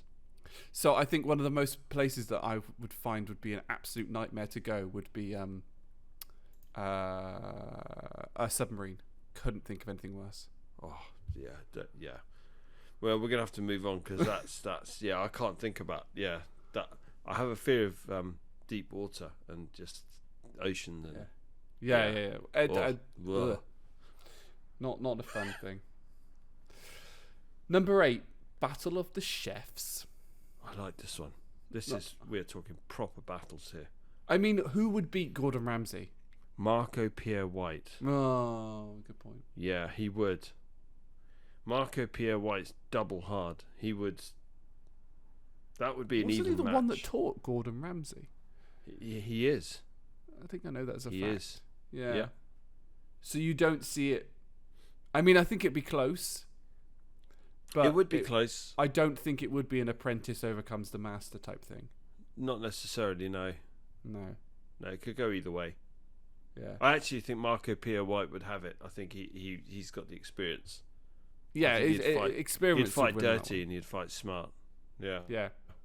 He's a little bit more of a cool, calm customer rather than a whatchamacallit.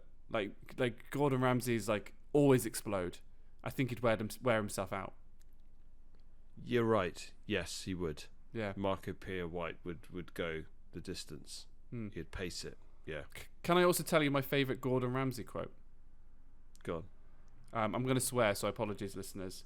But it's, this squid is so raw, I can still hear it's telling SpongeBob to fuck off.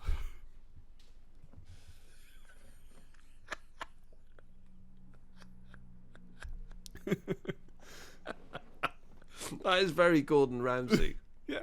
I love it. Yeah. Love it. That's just the way it is. I mean, and then I'm going to skip a little bit down because you've then got Gordon Ramsay versus Jamie Oliver. I can't see Jamie Oliver beating anybody. Possibly Philip Schofield. I think that would be an even match. Well, I mean, if we're thinking of like This Morning, because that's what Philip Schofield presents, and on chefs on there, who do we have? There's 2 chefs that I can think of. So you've got Gino D'Acampo. Oh yeah. Do you reckon Gino could beat Jamie Oliver? I don't think so.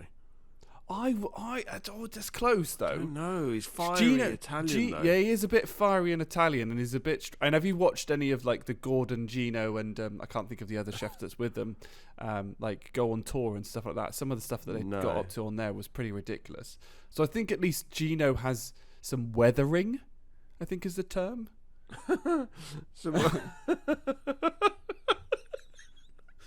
weathering. It's weathering. Lovely base. I know what you mean. Yeah. Marinated by the other chefs. Yes. Another pun. Whereas I just think Jamie Oliver just is a bit. Oh, I don't know. I'm just not sure he could. I'm not sure. I think Jamie Oliver's right down there. I think you're right. And I've just thought of the other chef that's on Good Morning is James Martin. Now he's a bit more of a lump of a lad, so I think he's got a bit more of an advantage there. He's from up north, a bit rough and ready. Yeah. I think he'd fight dirty.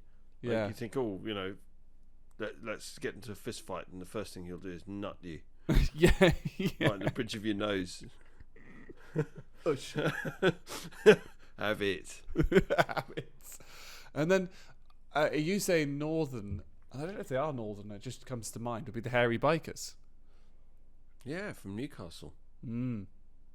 Yeah, But they would win because they'd come as a pair. You couldn't separate them. They come as a pair, and then they'd just get on their Harleys and ride off. It'd be like, they would win. Yeah, I agree with you on that one. Your body would be floating in the Mersey. Mm. Yeah. Who did that? We have 2 suspects on Harleys. We know those 2 suspects. We know. Oh dear. And then you've put on the other side, more like characters. So we've got Colonel Sanders again versus Captain Birdseye. Oh, that's a close one. I think. I mean, if you base it on their food, like Colonel Sanders, like KFC over the Birdseye. Don't get me wrong, Birdseye very convenient, brilliant, but it's gonna be Colonel Sanders because you're kind of comparing fish and chicken. Yeah. And have you ever seen a fish with fingers? I haven't. So. No. Exactly. So on that logic alone, Colonel Sanders would win. I do like a fish finger sandwich, though. I love a fish finger sandwich. But I bet you've never seen a fish with fingers. No. There you go. No, not off the top of my head. Exactly. No. How would it even make a fist? Couldn't. Yeah, so that's definitely Colonel Sanders that wins that one. Yeah, that's Colonel Sanders. Then you put Captain Jack Sparrow. Now, when I initially read this, I thought you meant the captain from Morgan, from from Rum. Morgan's Rum. Yeah. No, Captain Pirates Jack of the Caribbean. Sparrow. Yeah. Why is the rum gone? Oh God, versus Captain Birdseye. Now we're crossing over from fictional characters to chefs. I suppose Captain Birdseye is technically a fictional character when you think about it, isn't he? Just as part of the packaging, rather than a movie franchise that's worth several $billion. Yeah, I think it's a bit of a silly one. I don't even know why I suggested it, but I think Captain Jack Sparrow, if he's not qualified as a chef, I think he would win.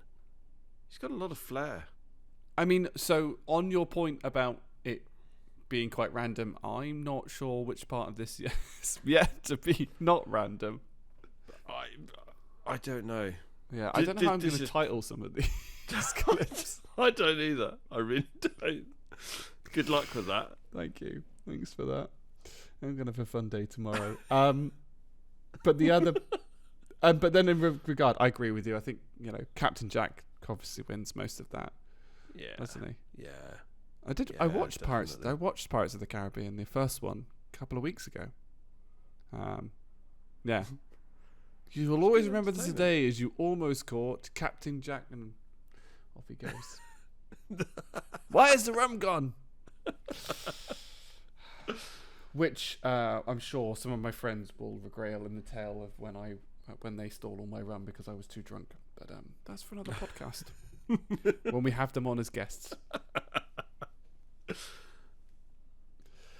Number 9, Battle of the Really, Really Nice People. Now, we discussed this one a little bit before. Jerry's gone. This is the most ridiculous. So, we've got the Pope versus the Dalai Lama, and this is why we emphasise that all of this is our own opinion, but also the fact that all of this is completely fictional, and we completely. Please don't. It would never happen. No. And oh dear, shall we repeat what we said because this is ridiculous? So I initially said that the Pope was going to win because through the pandemic, they'd been using water pistols to baptize children to do it socially distanced. So I suspect that the Pope's a pretty good shot. But he's going to go John Wick with a water pistol. With a super soaker. Yeah, don't take his dog.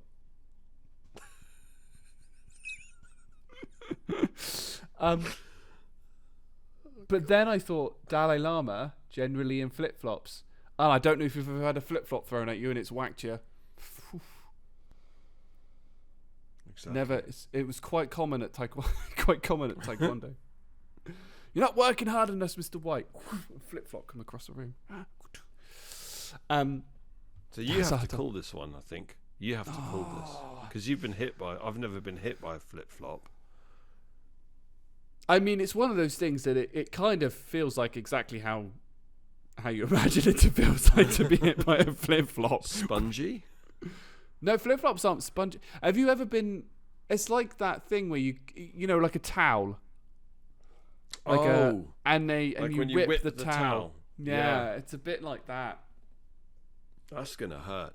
Yeah. Oh, if that's the case, then I think Dalai Lama. You think? Yeah.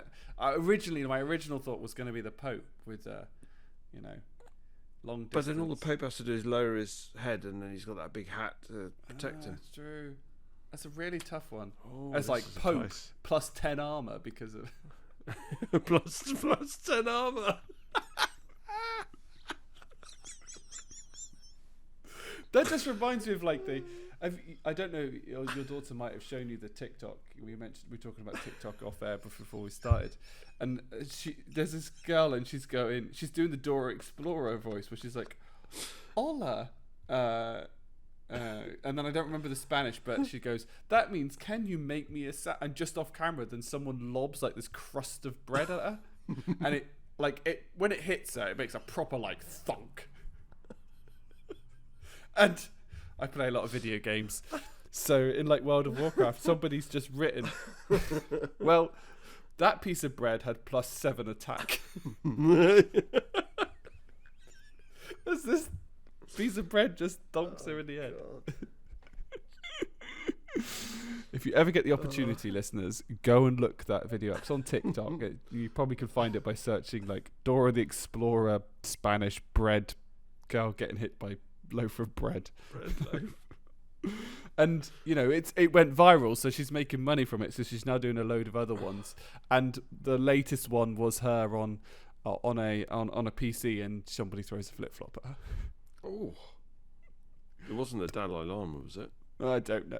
It could have been. It was off camera to on camera. When she's on camera, the flip-flop comes off screen. I'm going to say the Pope wins this for the Pope. Still though. You think the Pope? Yeah, I think water pistol longer range than flip flop. And armor. Plus 10 armor. Okay.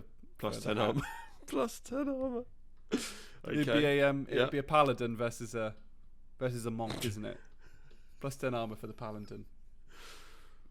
Equip a special hat. I'm with you. I support that. I've thought about these things. Do you want to introduce the next one? Because I don't even know where to start. This is ridiculous. For goodness sake, it's so ridiculous. David Attenborough versus Tom Hanks. I don't know where to start. Like, I hope neither of them ever get into. I mean, they probably were in their younger days. Oh God, where do you even start? I think you got like the two biggish, like global, not national, but global treasures. Yeah, they are, aren't they? They're just. I think we just have to call this a draw.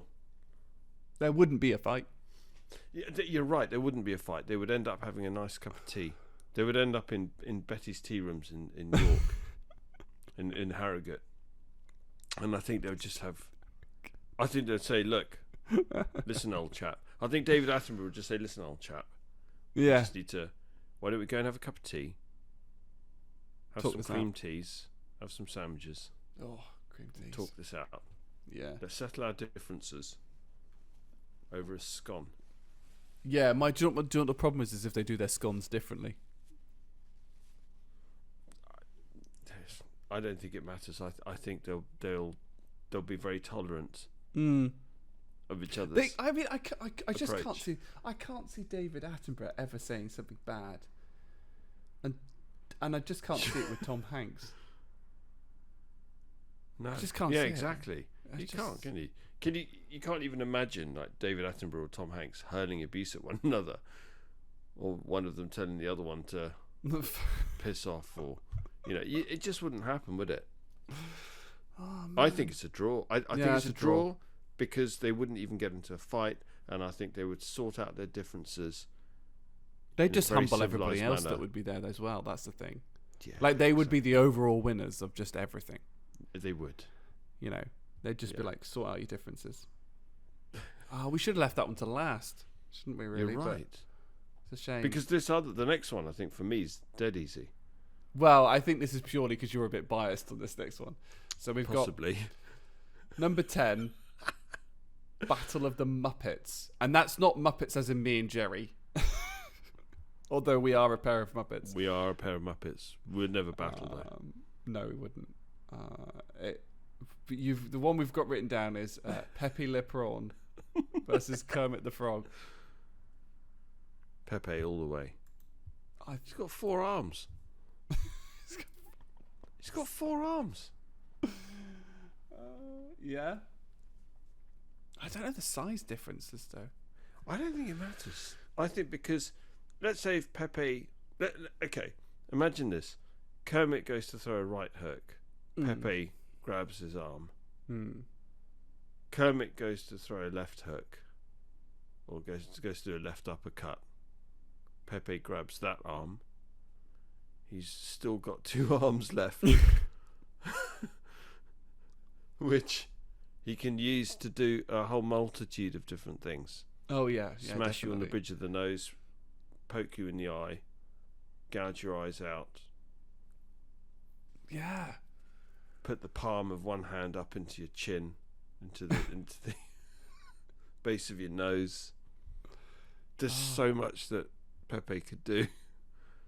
He could do that whilst with the other arm, kind of flick you in the nuts, flick him in the nuts. There's so much he could do. He's got 4 arms. Yeah. I'm going to call that. You reckon What it's do you Pepe? think? I Pepe. think you've got me convinced. I'm not sure I can. I can't. You can't really argue. I can't. I mean, you know. I still would say you're a tiny bit biased because I know that Pepe Le Prawn is your favourite character. He is such a legend.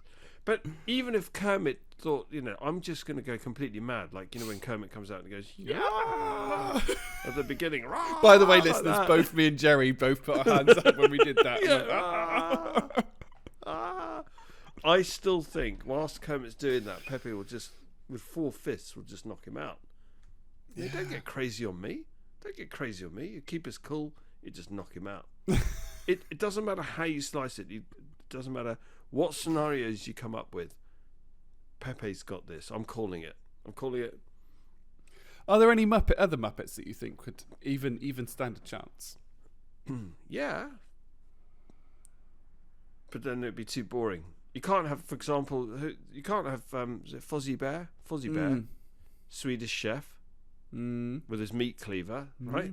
Pepe wouldn't really stand a chance, but no, definitely not. The Swedish chef would take it. Yeah, Pepe Swedish the chef would Prawn take versus that. a chef. Yeah, well, exactly. Slightly out. Right. With garlic, onion, Pepe, and he would serve him up on a plate. He would literally serve his ass up on a plate. Literally, not even just metaphorically. So, but when you take a look at characters, Pepe the Prawn, Kermit, yeah, Pepe's got it. I'm calling it. Ding ding, ding ding, ding ding. Right. Wow. What just happened? Okay. I don't know, but that was hilarious. That was really.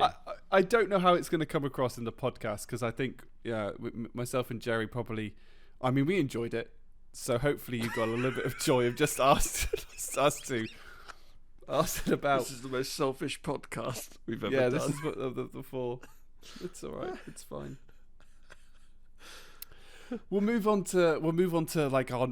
We'll return to our regular viewing, folks, or listening. We'll go into our conspiracy theory. I'm happy to give a little bit of background on this conspiracy theory because actually my worry is this conspiracy theory. I mean, I think if it's true or not, it's quite easy for us. But yeah, I looked this up, Dom. There was one like with Avril Lavigne. This for me fits into the Avril Lavigne category where I did a load of reading up about it. It left me cold. I've got really? nothing to offer. Yeah. So I don't know for those that don't know, the Pixar theory basically says that all of the Pixar films, so WALL-E, Toy Story, Cars, etc., they're all part of a cinematic universe, similar to how the Marvel universe works. And the one thing I've got written down, and why Jerry probably says it makes them a bit cold, is essentially they make humans into power sources, which is the same. Oh, I didn't see that bit. Yeah, it's the same. It's What? It's the same theory as the Matrix. Say what? They Okay. turn humans into. So I'll I did quite a lot of research on this because I had loads of time. The witch from Brave is kind of central to all of this. And you start at the beginning, so you've got the good dinosaur, where you see the meteorite that misses Earth. So, spoiler. Oh, by the way, I should probably mention that there are spoilers for any of the Pixar movies. So if you haven't seen a Pixar movie, maybe either skip this section or just be prepared for some spoilers. So it misses it, and then it's all about how humans and dinosaurs evolved together, and basically it, by the end of the film, the dinosaurs die out. It's a bit sad. Then you jump forward to 10th century Scotland for Brave. So, if we're talking about the timeline, and the witch in Brave, she's the most important thing, and I'll come back to that. But that's when you get introduced to magic, and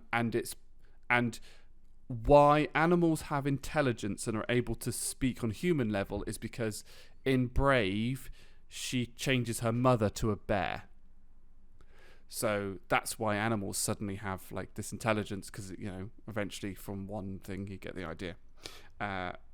Birds and the Bees and all of that, literally.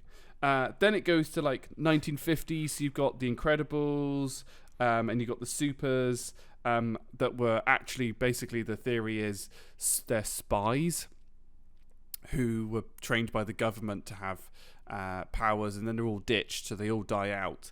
But the actual bit that's really important is the revolution of AI, and you start getting introduced to this idea that AI exists within what they refer to as the Pixar Cinematic Universe, or the PCU.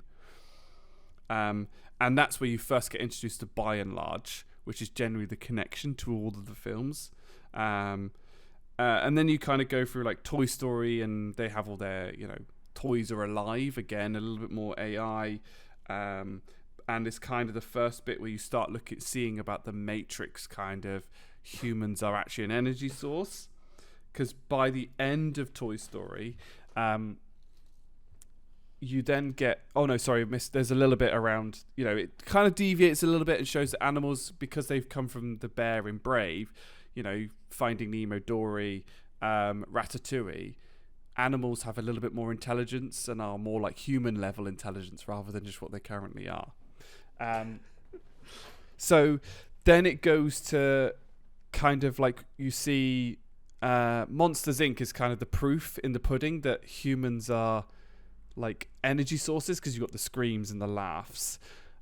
This is where Inside Out comes, and it shows how different emotions give different kind of energy levels, because you've got then screams, laughs, and that's all of that inside. So WALL-E is the representation of the end of the world. WALL-E is, by the way, my favorite film from Pixar of all time, so love that film. And the AI takes over and creates By and Large, so they ship all the humans off of the planet. During that time, the cars become sentient, so AI takes over the remainder of the planet that's separate to By and Large, that's controlled by an AI, which is why you got Cars 1, 2, and 3. But by Cars 3, when they're dealing with the oil crisis, it just shows that these cars couldn't survive without humans. So hence why the planet in WALL-E, at the beginning of WALL-E, is obviously non-inhabitable, and by the end of it, the humans come back. Then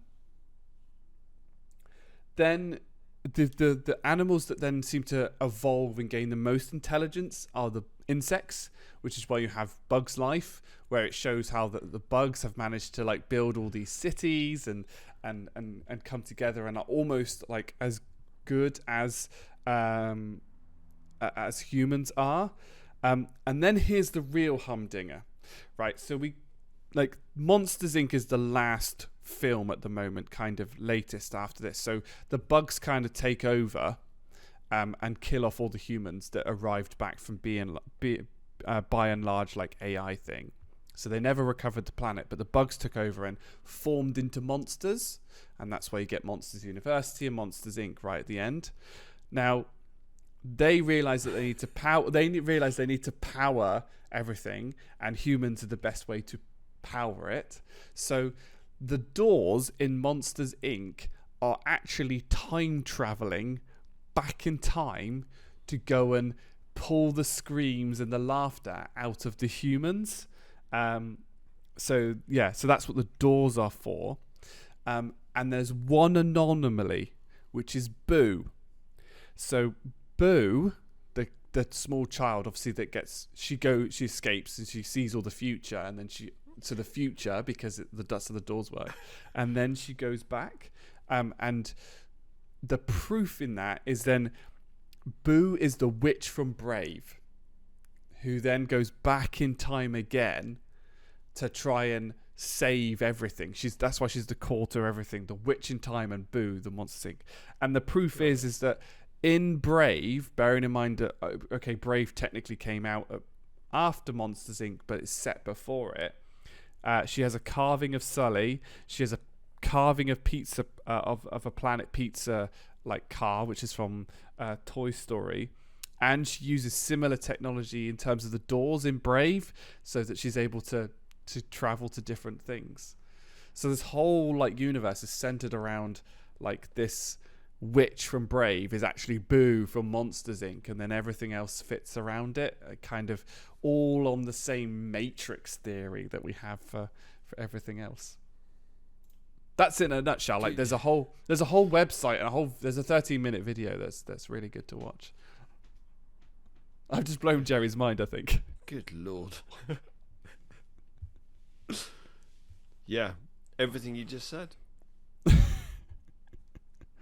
I suppose That's like deep. For us, it is. I believe that Pixar are developing a universe that has this like subplot culture matrix theory. Probably not. I don't know, but what you said was quite compelling. It's really like when you watch the video and you read about it, it's really compelling. That's pretty compelling. I think it's so. For me, there's a lot of connections between the films. I think it's more like Easter eggs, and it's like that thing that you used to do in GCSE or O-level English, where you'd get a poem, and the poem's title would be, or there'd be a line in it that'd be like, "The curtains were blue," and the English teacher would always be like, "Oh, you've got to like, talk about the poet was clearly in a deep." Depression because he, emphasized that the curtains were blue when in actual fact the curtains were just fucking blue. Like there's no deeper meaning. You've just made an interpretation that isn't there. And I just think that some of these Easter eggs have all just coincidentally lined up to allow them to do this. Probably. But it's very clever though. It is clever. Yeah. Okay. I didn't read any of it. When I was reading up about this, I didn't find out any of that. Okay. What have you got in your notes? My notes was just kind of a big question mark. Okay. Because I didn't... It was very, very vague. All the stuff I was reading was very vague. What you just talked through was a very specific... Yeah. Yeah, wow. That has actually kind of blown me. I am actually speechless. I don't know what to say. I think it's. Sorry, go. Yeah, I don't know if it's a conspiracy theory. I think I think I'm more inclined towards what you just said, which is it's Easter eggs. People have cleverly made the connections. Yeah. There's not enough people in Pixar that care that much about it to actually. I agree. Link them. Yeah, they just want to put a load of Easter eggs, and then people have gone, oh, because this is attached, it's got. Have you ever, that meme of the guy from, oh god, he's in the Hangover. Oh, Zach Galifianakis. No, he's the dentist. Oh yes, the one who loses his tooth. No, not him that loses. Sorry, not him. He's the really short one of the three. Yeah, Zach Galifianakis, the No. guy with the beard. No, and but there's a meme of him like he's got all these links of stuff up. Oh God, I'm gonna have to look it up. Everyone else that's on the thing is probably screaming at me.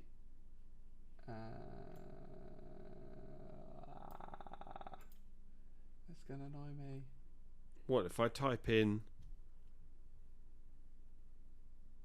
The Hangover meme? I don't think it's from The Hangover. Oh, it must be. Oh my God, it's not even in the first set of characters on the wiki page. No. I can't find anything, Dom. That's because he's not in The Hangover. It's not the right person that I'm thinking of. Oh, I can't think of what he's in. Oh, it doesn't matter anyway. But there's a meme in front of him, like in front of like this big like investigation board with all these strings, and it's him going crazy, and it's like, yeah, that's exactly what I feel like this Pixar theory is. It's like, yeah. I mean, to be fair to the person that originally come up with it, he's written a book and it's selling on Amazon. Really? Yeah. Really? Yeah. What the hell? And he has a podcast. Ah, here we go. Yes, Yes, that one. It says Pepe Sylvia. I don't know if that's the actor's name. No. I do recognise him though.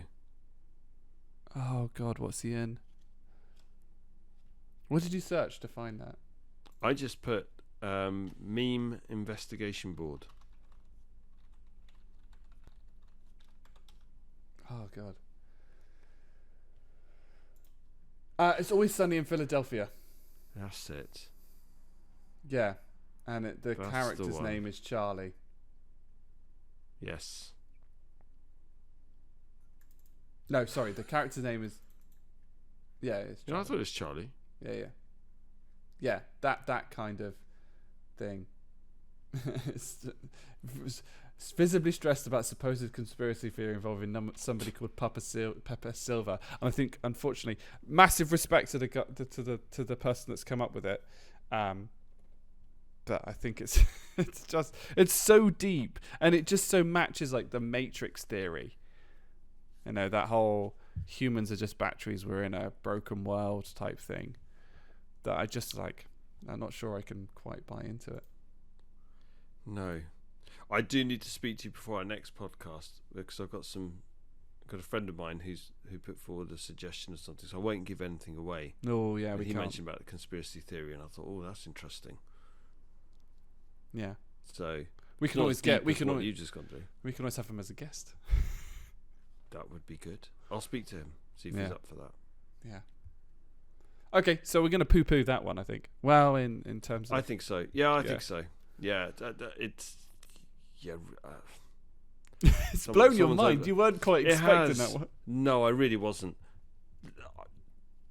Someone's overthought that. No time for flim flam here.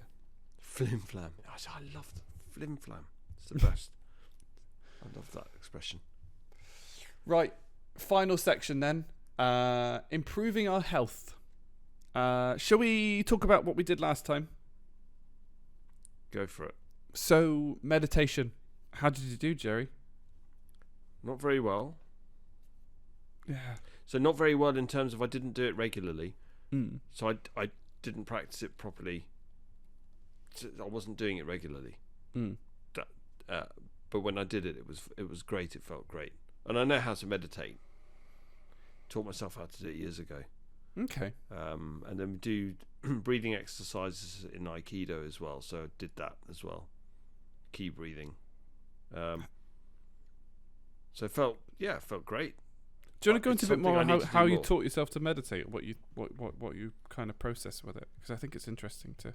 It's perhaps deep, but it's probably good to do that. We've had such a silly podcast. Yeah. Yeah, I'm not I don't know. I need to get my head into a serious space. So with the meditation, it's almost like wiping your mind clean, almost like a whiteboard. You just want to clear it of all of the noise whilst you're focusing on your controlled, regulated breathing. And it literally is just as simple as that. Then you get into this state. You eventually get into the state where slowly it's like what I liken it to is when you're cleaning a whiteboard and you go over it with a whiteboard eraser, and it doesn't get rid of all of the ink on the first kind of pass, and you have to keep rubbing it. So the breathing does that. The breathing you keep going over it and over it and over it and over it until eventually you can't see any ink on the board. So your mind just becomes this blank space, still water, and you're just completely in the moment. And that's the beauty of it, is that when you wipe your mind clean, you're not thinking about, what happened over the course of today. Oh yeah, that was a bit of a crap meeting I had, or a crap call, and I can't believe I said that, or all of that, everything in the past goes, and then you don't think about the future either. So flipping heck, I've got to get up early in the morning, or I've got to sort out, I've got to do a meter reading. I don't know, got to put washing on, or do you know what I mean? You just don't think about anything in the future. So micro stresses. Yeah, exactly. So you erase all of that.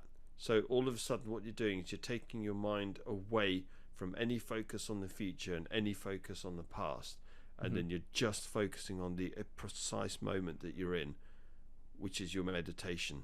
And it's so it feels so good.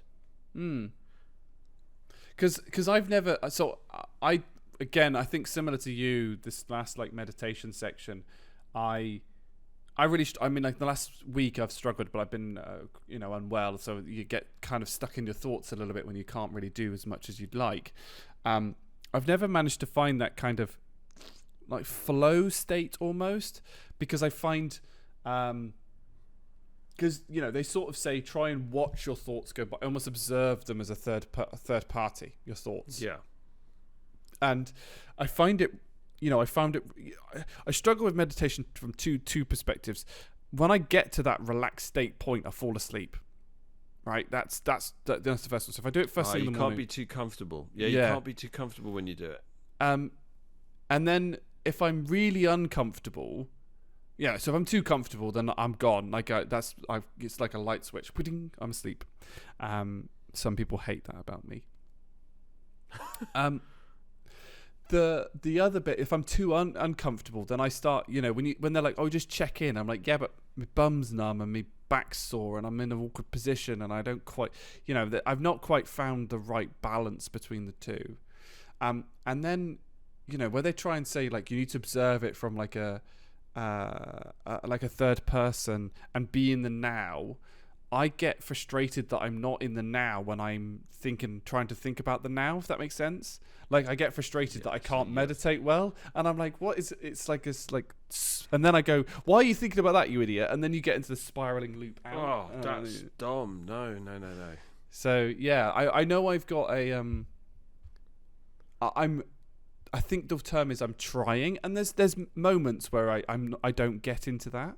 I think it's that regularity that I definitely missed in the last 2 weeks. It's definite. True. It does take practice. And by the way, I think it took me about 3 to 4 months of concerted effort when I was in my late teens and early 20s.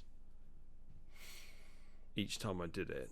It took me months to get into the right state of mind. It's weird, but you do have to practice. Not an easy thing to reach that state, to wipe your mind. Yeah. I mean, there's not much going on in my mind anyway, so wiping it kind of takes about 5 seconds. No, joking. It's quite noisy in my head. I always find. It's noisy. I have a lot of noise. I don't have a lot of intelligence in there, but I do have a lot of noise. So... It does take practice. And I've mentioned the flow state. That's why I perhaps in the last 2 weeks is where I've been a little bit unwell and not been able to do as much exercise as I want. I found that that I've got I can get into that flow state in exercise. There is a point where your pain threshold and your like output like match, and you're just like, I could just keep going and just keep going and keep going, and it's normally around about 80% is normally the time that you kind of you start feeling like 80% mark is normally that nice, because that extra 20% exertion normally sends you into a really skyrocketed kind of feeling, and that's when your energy levels dip. But like that thing where you finish your exercise and you feel rejuvenated after it. And I think it's the last two that I've done, especially that the meditation and the reading, they've not felt flow stated. They feel right.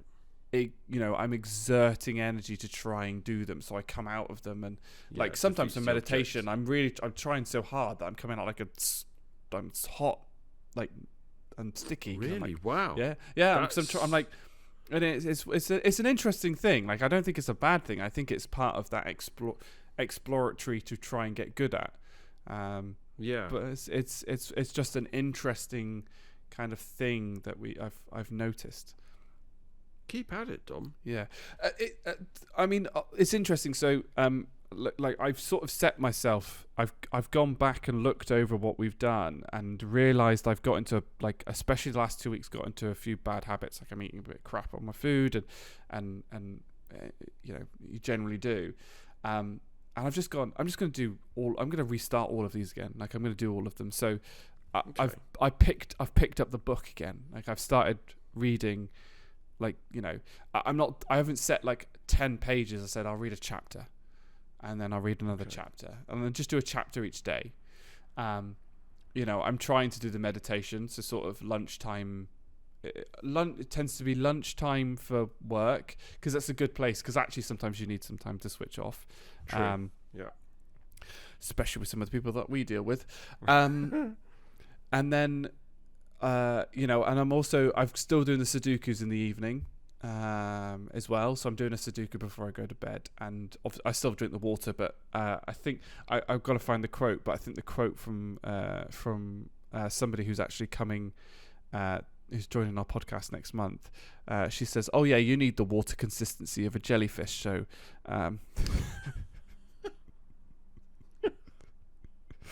Yeah. So yeah, I'm trying to do all of them, as well as the next one that we'll do as well.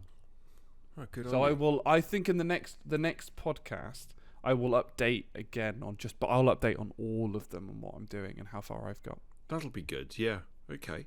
Looking forward to that. But you're not looking forward to the next bit.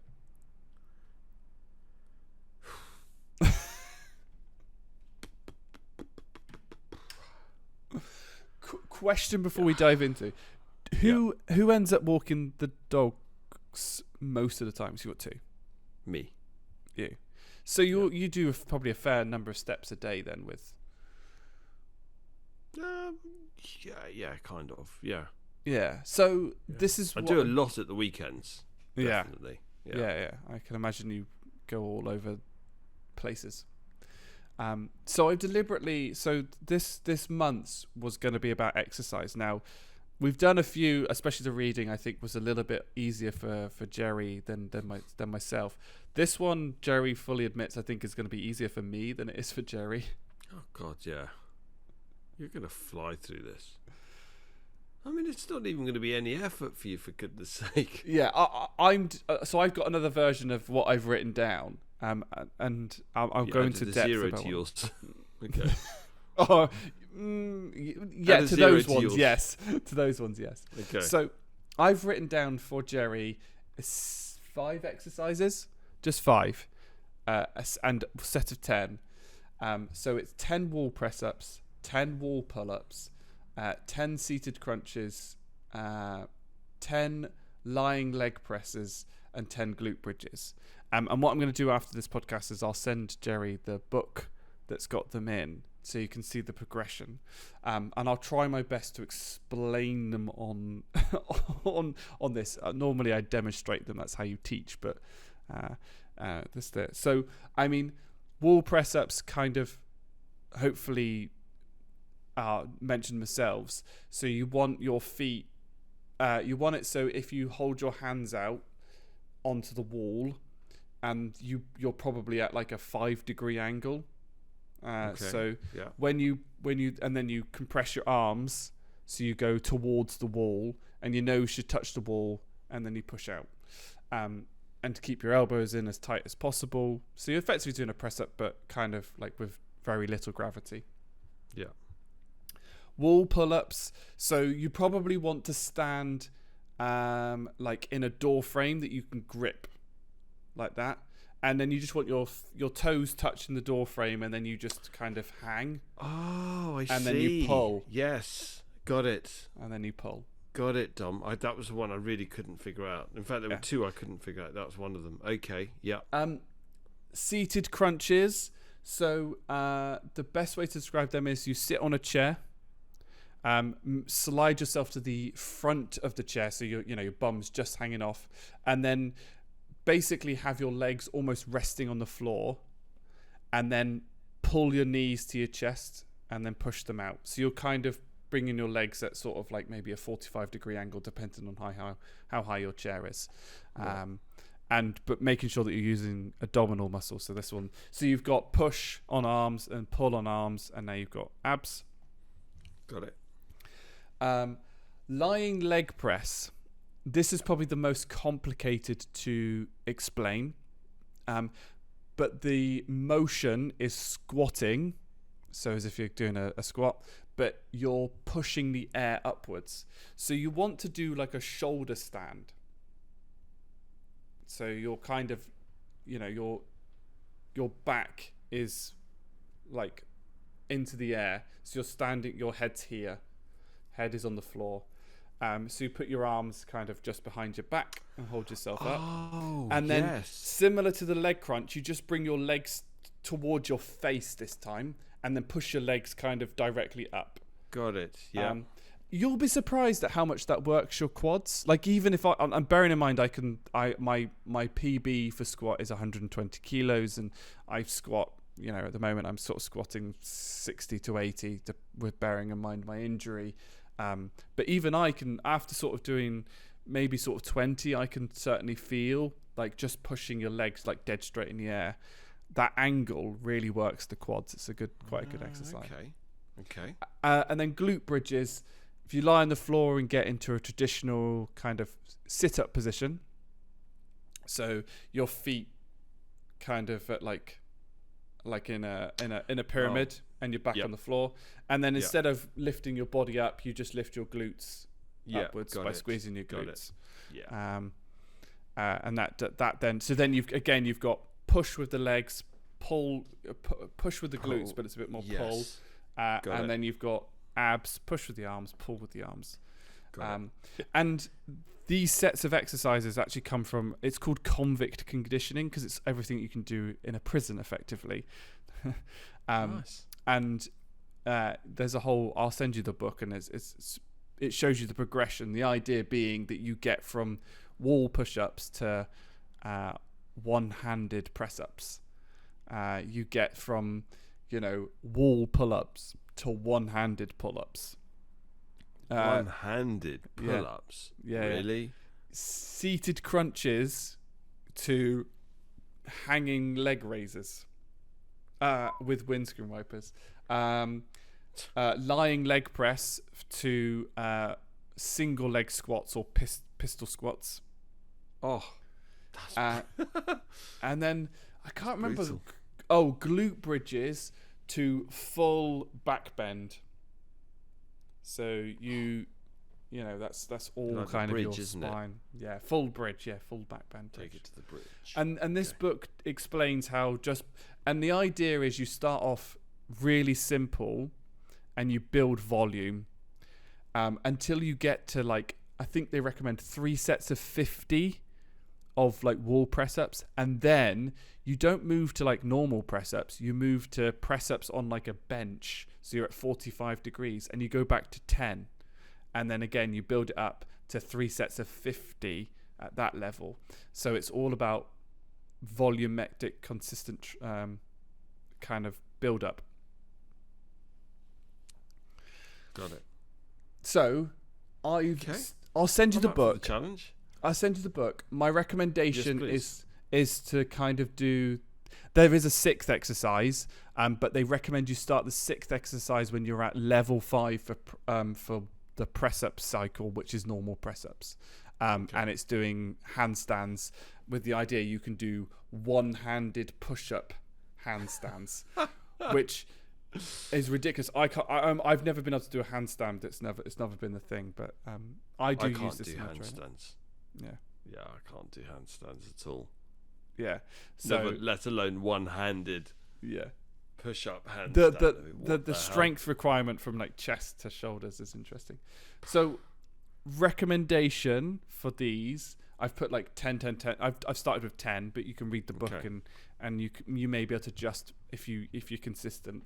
I've said 4 days a week. Actually, you probably just want to do like once every 2 days. That makes sense. Okay. So you'll do 4 1 week and then 3 the other. Yeah. Okay, I'm up for the challenge. So, and just so it's fair, I have a similar routine. I have those exercises, but mine are currently at level 5 because I want to build like some volumetric stuff. And I have a load of mobility stuff, which I hate doing, but I need to do for Taekwondo because my mobility as I'm getting older is getting worse, and it never was great to begin with.